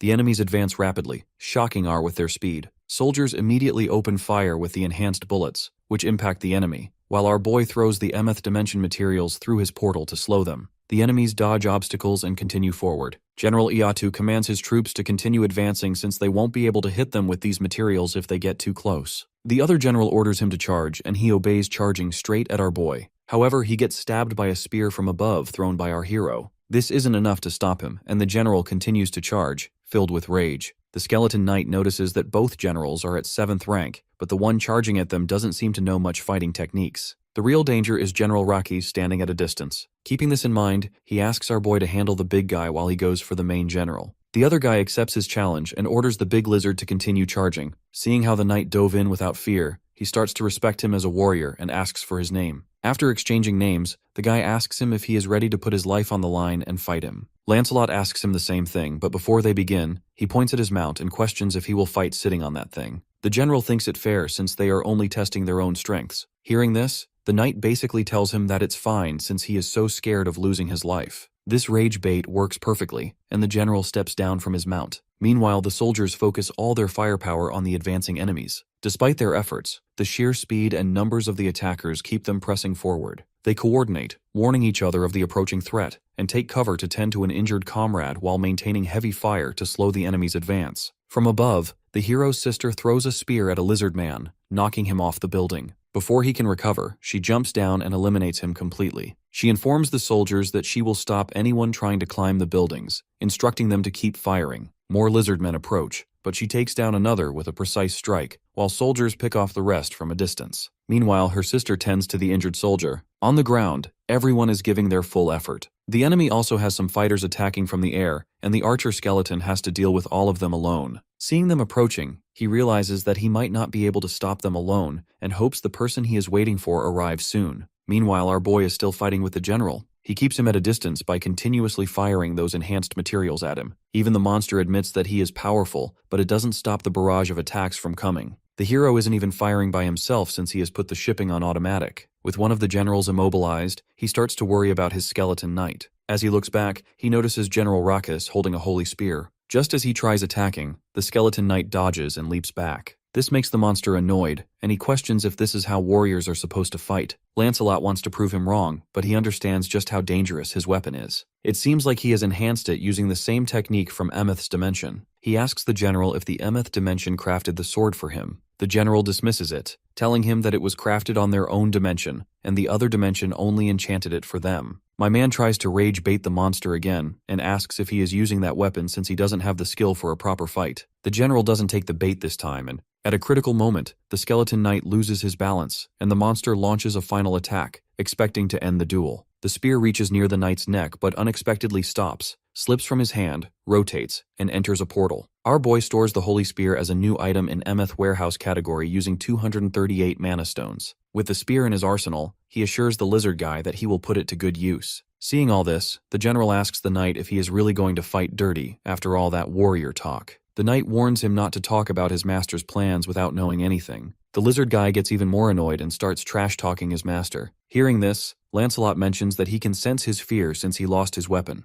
Now he is using anger to try and hide it, but it's no use since he doesn't even need a sword to defeat him. With this, he drops his sword and gets into a fighting stance, claiming that the result will still be the same. This makes the general laugh as he also gets into a fighting stance preparing for battle. Meanwhile, our boy checks out the stats of his new blade and realizes just how epic it truly is. Since our boy is distracted, the monster notices the attack pausing. He laughs mockingly and asks if he froze in fear after seeing his rock-solid defense. The monster continues boasting about his strength, revealing that no one can stop his charge except the two other generals. However, before he can do anything, two spears come flying and stabs him in the arm. Shock fills his face as he realizes that this spear belongs to his comrade. Before the guy can figure out anything else, he gets bombarded with countless more holy spears, and he falls down. A system notification confirms ownership of his dimensional account transfers to our boy, along with 1,067 mana stones and a level D enchant stone with the etherealization attribute. On the battlefield, soldiers continue firing, killing many lizards. The sister sees the lower area cleared and the building safe, but realizes she left the archer skeleton alone to handle flying enemies. She quickly runs to help, but when she gets there, it's already too late since he has already taken care of all the enemies by himself. Elsewhere, the skeleton knight and the general continue their duel. They are evenly matched in terms of strength, but Lancelot holds the technical. Bro turns into Prime Mike Tyson and starts hammering the lizard man with his punches. The general tries fighting back, but it's no use as he gets hit by a nasty uppercut. With the general on the ground, the knight asks him for his final words. The guy commends him for this glorious battle before getting squished by another punch. With both enemy generals down, the soldiers realize that they have survived the onslaught. At the same time, another soldier quickly informs the chief that they have an urgent message from the Joint Chief of Staff headquarters. Moreover, as long as the gate core is open, more and more monsters can just pour in from the other dimension, so now it's their turn to go on the offensive. Meanwhile, our boy continues upgrading his system. He uses 1,000 magic stones and raises his simultaneous shipping to level 3, allowing him to ship 8 objects simultaneously. He also considers the enchantment stone generated from the general he defeated earlier, wondering how best to use it. There's also going to be another enchant stone from Camelot which he factors into his plans. However, for now, gathering intelligence on the enemy becomes the top priority. As the team approaches the bridge, our boy thinks to himself that they need to find the enemy's gate core, the strength of the defenses, what types of creatures are present, or their abilities. Without this information, a direct attack would be impossible. As they land, he gets acknowledged as colonel by the soldiers and receives formal salutes, though he modestly downplays it. The lieutenant colonel praises him, noting that despite the lizardmen's assault, he destroyed their army without any casualties. Explains that the operation chief is absent, handling a minor emergency back at the Joint Chief headquarters. It appears that the headquarters has been attacked by some kind of bug-like monsters. Our boy doesn't think it's that serious, so they decide to go on with their planning. The soldier explains that while they know the gate's location, the gate core is still unidentified. They had a sniper deployed, but the area ahead has become swamp-like or hostile, making visibility and movement extremely limited. Our boy examines images showing the building overgrown with vines and moss. Contact with the environment is harmless, but lizardmen could hide anywhere, making free movement nearly impossible. Seeing all this, he figures that his skeleton knights might be able to help. However, when he summons Lancelot, the knight explains that this plan might not work. Even though they can easily move around the terrain in their spirit form, he still won't be able to find their location if they are hidden without being spotted. However, he knows someone with a special skill to steal information invisibly, using concealment or invisibility. Our boy uses 500 mana stones and an enchant stone to summon the assassin knight Mordred. We learn that he is a stealth specialist who can infiltrate enemy territory, gather intelligence, eliminate targets undetected, and make quick, strategic decisions. His has an ability to go invisible, but his body is still influenced by physical things, which means that he can still get hit. However, with the new Ghost Enchant Stone, they can make him ethereal for the time that he is invisible. Our boy assigns him the mission to locate the lizardmen, enter their territory, and find the gate core. The skeleton assassin agrees, understanding the mission immediately. Lancelot reminds him that survival is paramount, avoiding strong opponents is crucial, and returning alive is more important than gathering all data. With that, the skeleton sets off alone. Seeing this, the lieutenant asks if it's really okay to send him alone, but our boy assures him that it's all good since he is one of their best. They need his information before they can make any plans, so he suggests that Every take some rest until the assassin is back. As everyone starts leaving, he notices that the skeleton knight is still standing. He asks him why he isn't resting, but Lancelot denies feeling tired. Our boy also notices his armor has fewer scratches than before, even after the battle. The knight explains that Camelot allows armor to regenerate if sufficient materials are available. He also points out a newly generated stone with the damage regeneration attribute, which could be useful in the future. Suddenly, he enters combat mode, sensing someone secretly observing them. Our boy panics, fearing a nearby lizardman. The knight admits that he only felt their presence and doesn't know their location yet. He suddenly moves toward a container and spots the hidden observer. Before the guy knows it, he is already in front of him. He holds him at sword point and says that his life depends on how he answers his next question. The knight asks him why he was stalking them from a distance. Meanwhile, our boy hears the screaming and runs over to check what's going on. He shouts, witnessing his knight holding the man by his neck. Lancelot continues choking the man and presses him for an answer as he is running out of patience. With the little life he has left, the man calls out for our boy, and this only makes the knight more furious. Just as he is about to give him the most painful death imaginable, the hero intervenes, revealing that the man he is choking is actually his friend. Meanwhile, the assassin skeleton moves carefully through the lizardmen's territory, passing many dead bodies. He notices that these creatures fight among themselves for honor, acting like a warlike race. Therefore, the scent that's most familiar to them is blood. To make his scent not stand out, he also covers himself in blood and begins moving towards the massive tunnel ahead. As he walks inside, he wonders why the lizardmen would build such a huge entrance, as it seems unnecessary and harder to guard. Inside, he observes many lizard bands of different sizes, carefully noting their positions while avoiding contact. At one point, he nearly collides with a lizard, shivering at the thought that discovery here would mean death. Suddenly, an enemy appears right in front of him, but he uses his skill to slip past. He realizes that without his etherealization ability, he would already be dead. The most important thing for him is to find the gate core and return without being detected. In a deep room, he spots a round-headed creature interacting with an old man. He quickly recognizes this as the gate core. The old man scolds the creature for disrupting his magic studies,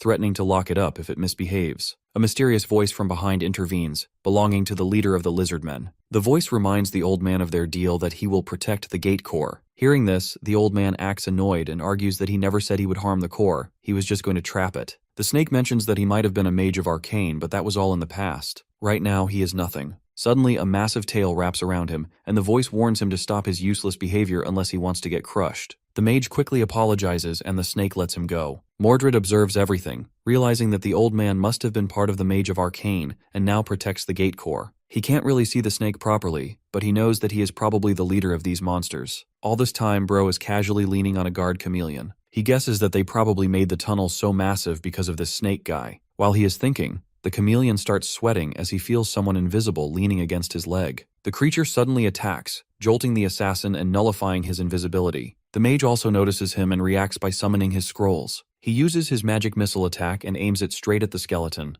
The scene shifts to the hero's childhood. At school, he met a kid who teased him for his old-fashioned uniform. Our boy wanted to rearrange his face, but he held himself back. The boy continued teasing him and eventually got what he deserved. His name was Minwoo, and he used to be a loner who was always by himself boasting about his family's wealth. All the other kids thought of him as a show-off and ignored him. However, one day as he was playing on his Nintendo Switch, the other students ganged up on him and snatched it away, saying that he can probably buy more. When he tried resisting, they beat the crap out of him. For some reason, our boy decides to intervene, striking one of the boys with his school bag to protect the loner guy. The only reason he did it was to show the boy that he was not the guy to be messed with. However, the bullies thought he was just his friend, so they targeted him next. Just when one of the bullies was about to throw another punch, someone caught his wrist. He looked back to see the terrifying figure of his sister. The sister looked at him with a disappointing expression and said that he also needed to join her in the morning exercise. Our boy unwillingly agreed with her and started walking away while the guy with the glasses stayed behind. He looked back and asked him if he wasn't going with him. From that day on, the two of them became very close friends.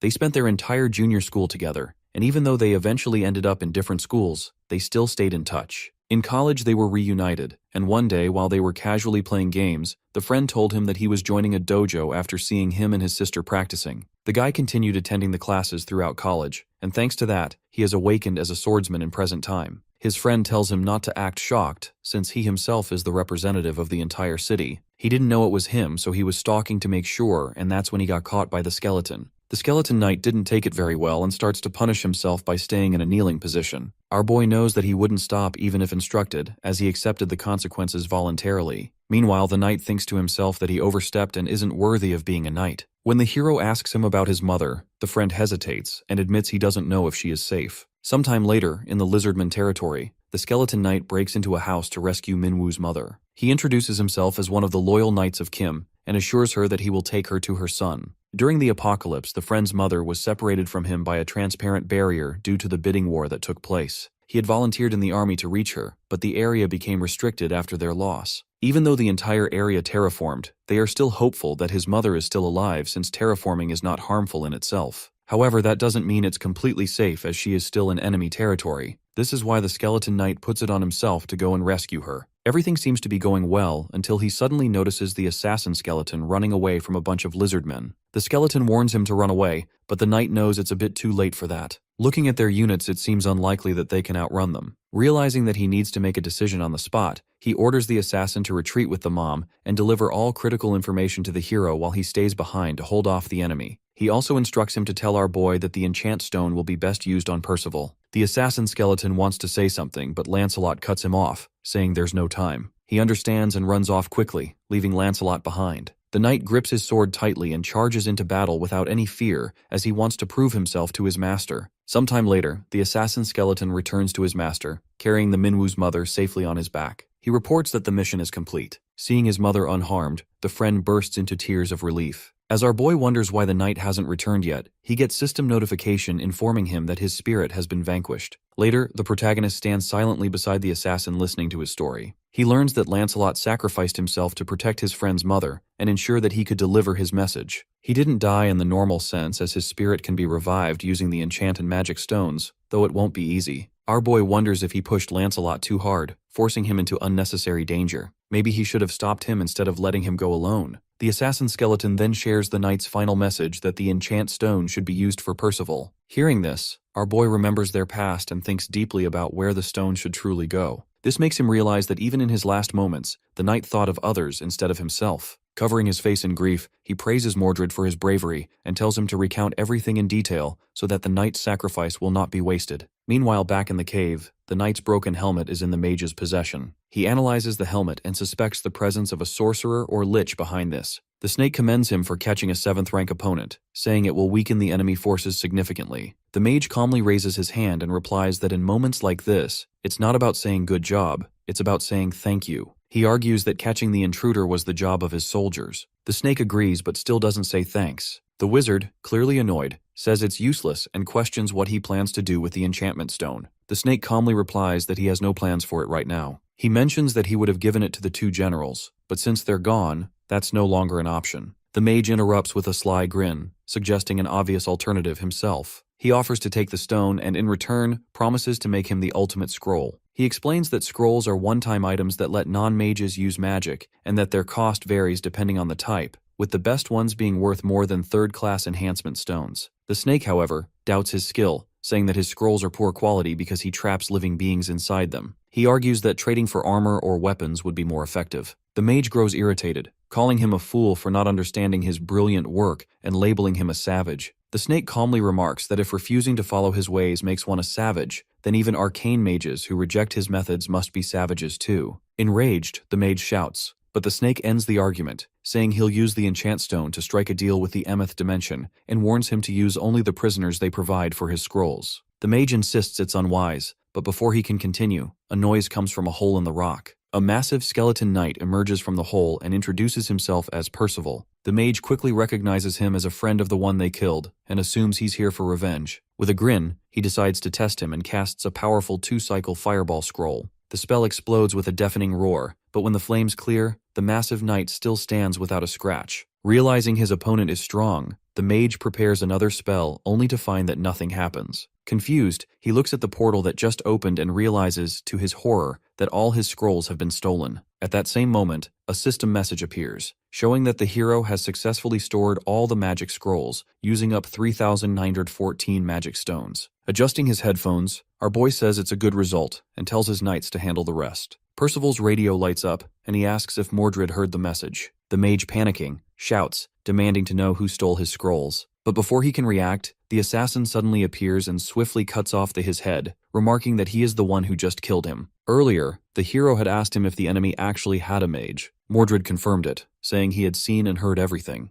The mage's name was Silzen, once an arcane mage who was later exiled. Our boy finds it interesting, recalling that the Skeleton King also mistook him for a mage and mentioned arcane. The Archer Knight explains that arcane mages are divided into 3 ranks, with even the lowest being of the 6th rank. The sister comments that if the weakest of them are that strong, they must be incredibly powerful. The Assassin Knight adds that the old man, having been banished, could no longer use magic. Hearing this, the sister laughs, saying a mage without magic sounds harmless. The assassin adds that he must have lost his rank too since he got exiled, so killing him might not be that hard, however he can still use scrolls. This surprises everyone. He explains that a scroll is a piece of paper that stores magic power. While it can only hold simple spells, it's still a valuable tool because it allows anyone to use magic. The old guy crafts these scrolls himself, and he has plenty of them, ready to use whenever he needs them in battle. Our boy points out two important things they need to figure out. Firstly, whether other lizardmen also have scrolls, and what kind of magic they contain. The assassin admits that he doesn't know the full answer, but thinking back to their previous encounter, he remembers being attacked by the mage. The assassin barely dodged the spell and used his stealth ability to hide, but it was kind of strange that the mage was relying on scrolls instead of his own magic. He wanted to investigate this further, so he stayed in the cave. The chameleon reported that there was an intruder who could hide his presence, so they needed to alert the others quickly. The assistant agreed,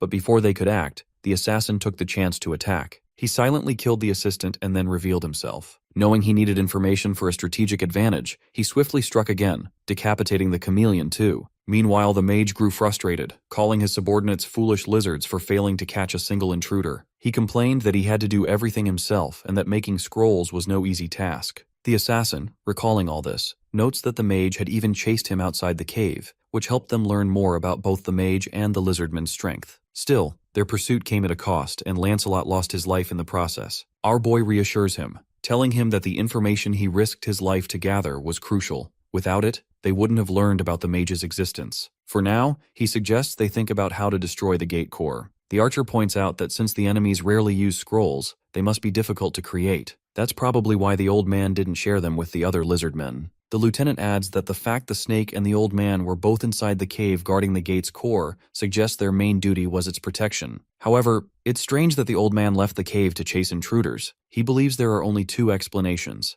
Either their defensive force was too small, forcing the mage to join the fight himself, or they wanted to prevent any information from leaking and decided to use all their power for that reason. Our boy concludes that if that's true, then capturing the old mage would make dealing with the rest much easier. He mentions he might have an idea. After reaching the third level of subspace, our boy gained a new ability called Categorizes. Everything in the subspace is categorized based on a certain criteria. He currently has 3 categories. However, he can't create new ones or change the existing ones yet. If an item doesn't match any available category, it can't be stored. The only reason he managed to steal the Holy Spear earlier was that its weapon type matched the MF construction materials category. Recently, he advanced to the 4th level of his subspace after defeating the traitor Bongsu. With that advancement, he gained the ability to create new categories. That's when he came up with the idea of making scrolls their own category. Luckily for him, pack storage ability works even from a long distance. This means that his scrolls won't be safe even if the mage is hiding inside the cave. Our boy assigned his sister and the new big knight to the assault team. However, the knight turned out to be so good that his sister never got the chance to do anything. The knight quickly rammed through the entire defense, and using this chaos, Mordred snuck up on the mage to kill him. The snake felt his vibrations before, but it was too faint, so he didn't think much. Back in the present, he notices the knight charging towards the gate core. Before he can reach him, his massive tail smashes into him, sending him flying. Mordred turns quickly, realizing he must reach the gate's core before it's too late. Yet the snake lashes out again, knocking him aside too. He realizes that he has never heard of these knights before, despite all the information he gathered on their forces. This makes him fear that there might be more powerful knights in their army, so he decides to grab the gate core and escapes. The assassin stares at the hole in disbelief, wondering how the enemy managed to escape through solid stone. The snake knows that he might not be able to go against their entire army, but he can still take out their leader, as he doesn't appear too powerful. It doesn't take long for him to find our boy due to the huge tag above the helicopter. Without wasting a second, he charges forward trying to devour him whole. Inside the helicopter, our boy calmly orders the system to ship a construction beam. In an instant, a long beam shoots downward, piercing through the snake's mouth and knocking him to the ground. The snake grabs the beam with his tail, hurls it aside and smashes it into pieces. He realizes that the attack used construction materials from the MF's dimension. From above, our boy notices that the snake is still standing. He asks the driver guy to keep their distance and starts shipping more metal beams. The snake, however, starts doing weird spinning moves to deflect his attack. At the same time, it uses a building to climb up and manages to split some venom on the helicopter, making it melt. The driver guy stares in horror as the glass warps,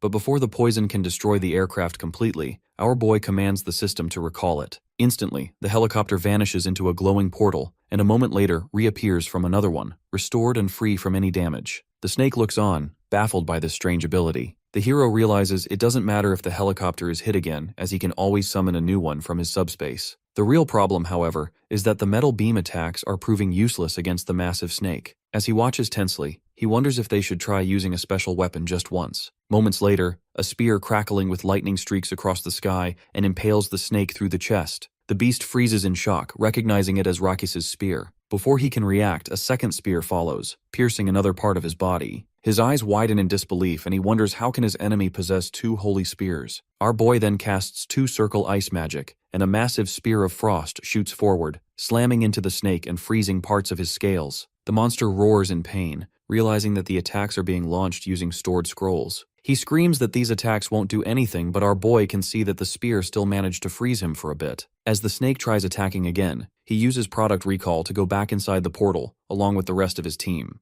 The snake can still see the massive tag in the sky, but our boy is nowhere to be found. This confuses him, and he wonders if this is one of his special abilities. Then, to his astonishment, the hero and his entire team emerge from another portal with each of them holding a scroll. Together, they unleash a barrage of two-circle magic, creating dozens of ice spears that streak through the air and stab deep into the snake's massive body. Our boy calls out that the monster is down and orders everyone to fall back. He instructs Pax to summon the Black Hawk helicopter again. The team quickly boards it through the portal. As the helicopter rises into the air, the hero notices that Snake is still immobilized thanks to the ice spears. Now is their chance to hit him with everything they have. He opens another portal and everyone just starts spamming spells on the poor snake. When the smoke clears, our boy steps on his body and asks why they are invading their world. With whatever life he has left, the snake murmurs that there was no other choice. When the hero presses further, asking what that means, he simply replies that he would not understand just yet. It won't be long before they are the ones invading another dimension. It's just how this system has been programmed.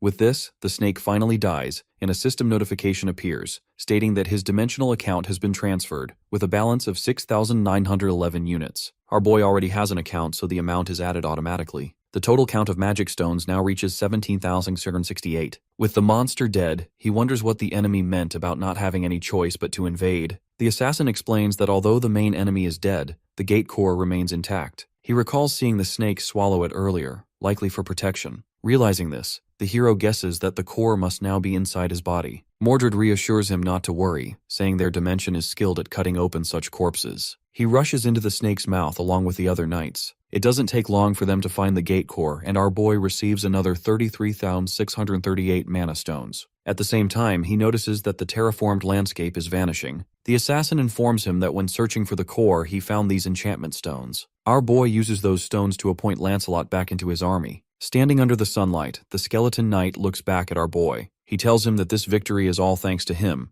though he admits he should have said it earlier. Lancelot humbly replies that he only did what any true knight must, so he doesn't deserve his gratitude. The hero admits that carrying out our duties is not easy, so he should just learn to accept the gratitude. At the same time, he notices helicopters soaring across the sky. In Korea, only Incheon had fallen in the bidding war, and now that it's reclaimed, most of the invading monsters have been wiped out. Still, the country isn't entirely safe as lesser creatures like orcs and wyverns remain, and it will take time to restore peace and rebuild. The chief steps out of a helicopter, calling for the hero. The protagonist finds it unusual to see someone other than the head of operations, since he usually appears during critical missions. The chief explains that he came urgently because the exotic terrain has been disappearing. More supply helicopters will arrive soon after. When he sees the massive corpse beneath the hero's feet, he realizes it's the leader of the lizardmen and shouts in disbelief, wondering how they managed to defeat such a creature. After some time, a steaming plate of food is placed on the table. Our boy looks at it while drooling since he hasn't had something like this in ages. It all started right after his friend's mother was rescued. Once she was safe, she was sent to subspace to be treated by his nurse sister. As a thanks, she wanted to treat them to something nice, but the sister assured her that they were all eating well. When asked about food, she revealed her brother's ability. When she learned about his ability, she became interested and mentioned that she had a close friend who was a chef. She offered to speak with him about helping. That friend turned out to be a famous chef, Ung-Shik Ju. Using unlimited ingredients from the logistics center, he created beautiful dishes filled with flavor and warmth. Even though they had unlimited materials, the chef only cooked each dish once. However, our boy stored those dishes in the warehouse category, allowing them to ship out countless dishes instantly. After reclaiming Incheon from the lizardmen, they celebrated with a grand feast. In the middle of the meal, his brother's wife suddenly covered her mouth, looking uncomfortable. Worried, the nurse asked if she had indigestion,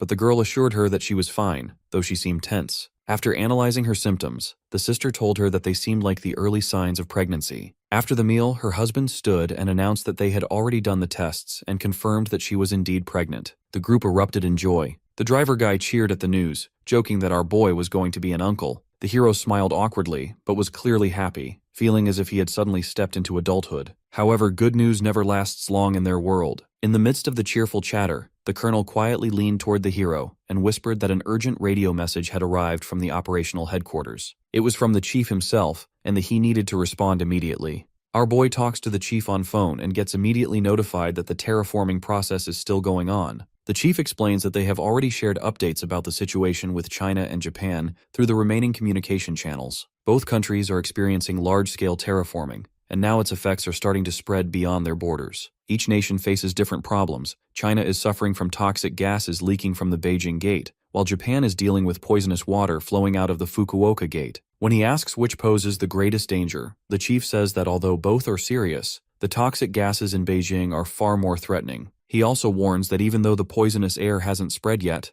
the bugs have already begun to appear. It's only a matter of time before the gases follow. He insists that the Beijing Gate must be sealed quickly. Their forces plan to send reinforcements, but he admits that it's not a problem they can handle alone and feels embarrassed to ask for his help. Our boy cuts him off, saying there's no need for hesitation. If they don't act now, the Korean peninsula will become a wasteland. Of course he will help. He does, however, worry whether entering China without an official invitation might cause trouble. The chief confirms that it might, but the hero doesn't hesitate. He orders preparations for the third security group to depart that very night, and ends the call. He isn't going to let his nephew or niece grow up in a world filled with gas or giant insects. It's time to restore Earth to its original state. With these thoughts in mind, he instructs Pax to upgrade the subspace. The system responds, notifying him that he used 10,000 mana stones to level up his parallel dimension. After the upgrade, he unlocks some new features, including the option to install a subspace portal for 1,000 magic stones. Our boy quickly authorizes it, and the portal is successfully installed.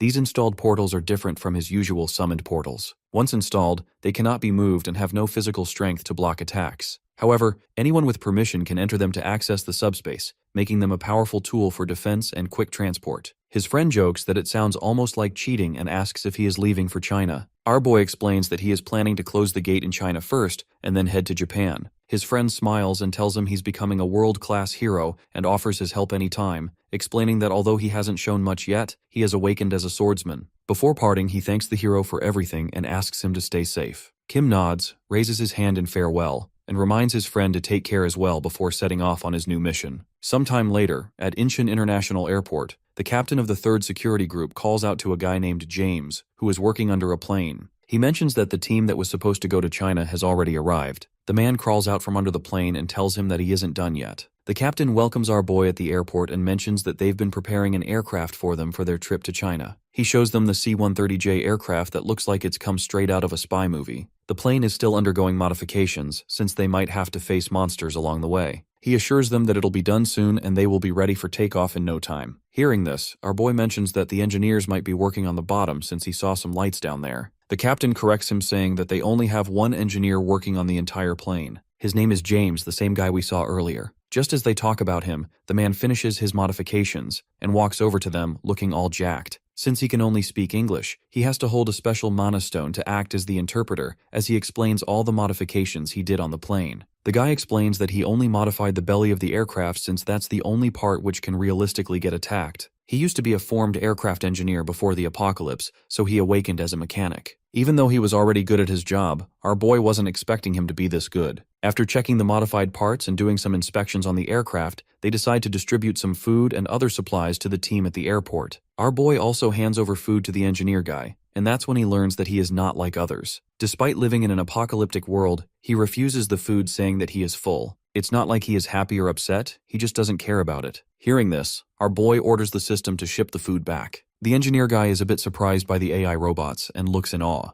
The hero notices this and wonders if he can offer him some kind of machines to get him to join his team. Using his abilities, they can achieve great things in the lab. He offers the guy some motorbikes and any machines he wants and asks if he would join him. Initially, he rejects his offer since they just met and he doesn't really trust him. However, when our boy is about to leave, he stops him and asks if he wants to make use of his ability. The guy agrees to work with him on the condition that he will take him back to America. Hearing this, the hero mentions that it might take some time since he is planning to go to Japan after taking care of things in China. The guy doesn't really mind as long as he gets to America. After getting him into his team, our boy asserts his dominance and farms some aura by spamming dozens of Black Hawks and other vehicles in front of the engineer. He even does the cool walk-off telling him that it's his signing bonus. The engineer stands there wondering what kind of a sick ability he has. After hiring the guy, the team finally decides to leave. Just as the chief conveyed on the phone, the situation in China looks grim and buildings are being swarmed by massive bugs. They land on an empty road and immediately get inside the portal. Lancelot steps out the other side to make sure everything is safe and gives them the signal to come out. Our boy walks out with a gas mask since the entire place is filled with toxic gas. It isn't long before the leader of Heaven's exile clan Unyang arrives to welcome them. Thick clouds of toxic smoke surround the ruins of the destroyed buildings. The clan leader quickly shuts the door, relieved that the giant bugs haven't followed them. He apologizes for the poor condition of the room, admitting it isn't much, but our boy assures him that it's fine. He looks at the people inside glowing faintly with energy and wonders what they're doing. The leader raises his hand and explains that they're using their inner energy to purify the air so that everyone can safely remove their masks. This ability belonged to people who have awakened from the world of martial arts.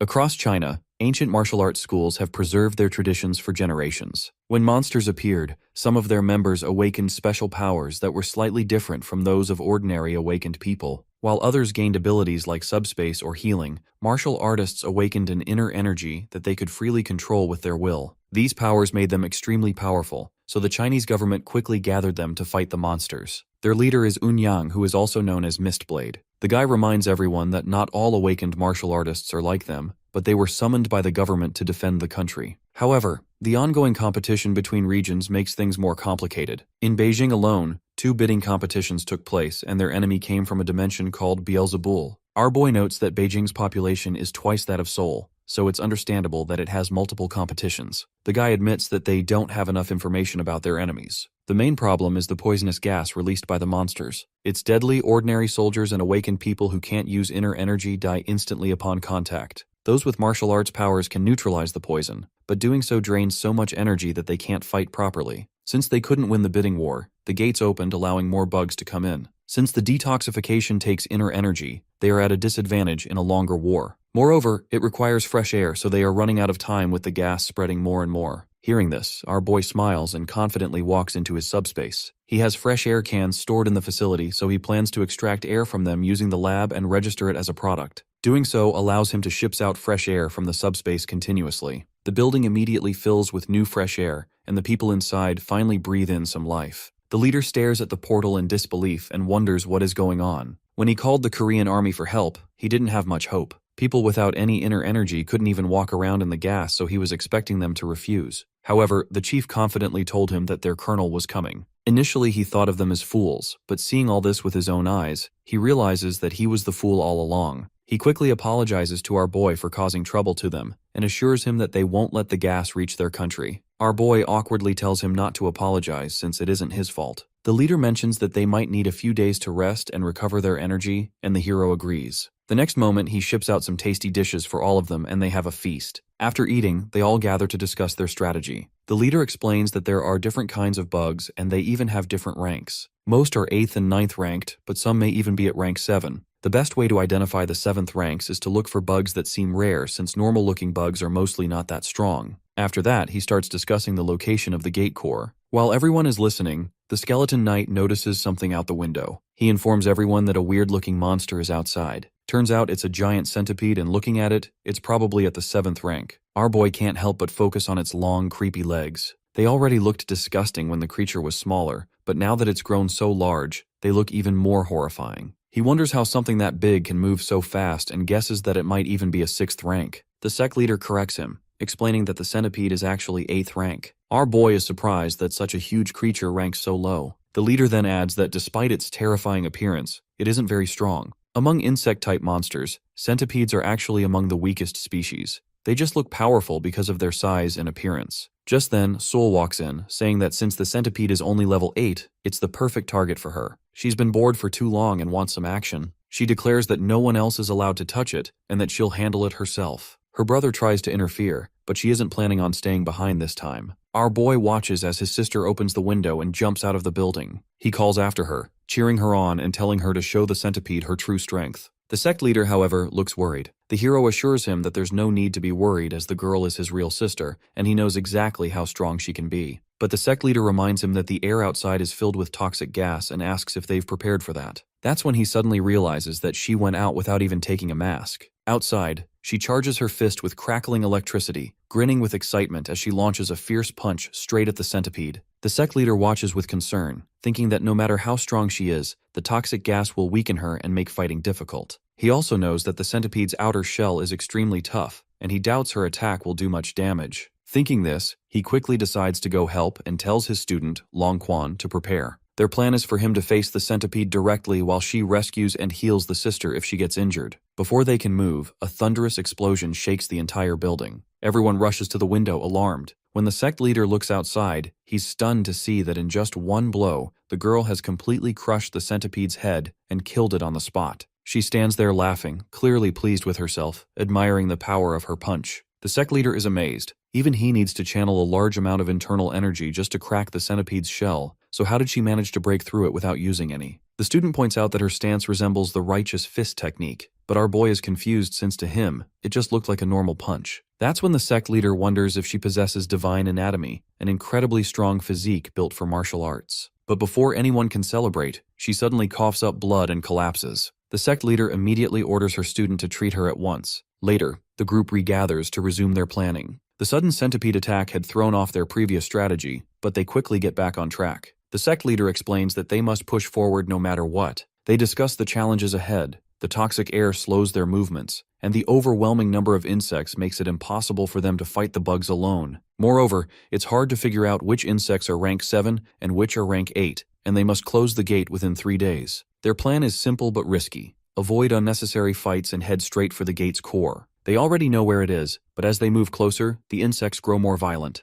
These creatures aren't intelligent, yet they instinctively defend the core, making the task extremely dangerous. Still, this is their best plan given their circumstances. The sect leader offers to teach Sol a few techniques and introduces his disciple. Since they don't have much time to assess her skills, he proposes a duel between the two. Sol isn't too sure and asks them if it's really necessary. The student assures her that training with her will benefit both of them since she also needs to improve her skills. However, she warns not to underestimate her since she is second only to his master. The sister accepts the challenge and launches her first attack, moving fast and using energy to boost her strikes. Their sparring begins, and the sect leader watches proudly commenting on the different martial arts technique that the sister is using. Our boy, who has been hit by her countless times over the years, just sees them as normal punches. The sect leader even mentions that if she could use a sword, she would become far more powerful. He offers to teach swordsmanship, though our boy declines for himself and instead asks if his friend can learn. Since the sister doesn't yet have martial internal energy, she relies on her barrier energy to strengthen her jumps and attacks. This allows her to pick up new techniques quickly, and her progress is impressive. He is proud of how fast she's improving. She keeps practicing, working on strikes, barrier breaks, and close combat drills. Seeing everyone grow stronger in this new environment fills our boy with motivation. He decides he can't stay idle while others train. With plenty of mana stones at his disposal, he plans to create new equipment to fight against the insect swarms. His subspace has now reached level 5, unlocking more advanced functions for his lab. The lab itself is at level 3, allowing him to simulate and preview equipment as holograms and even test their performance before making them. He starts by experimenting with a bug zapper, but it's not really effective against bigger-sized bugs,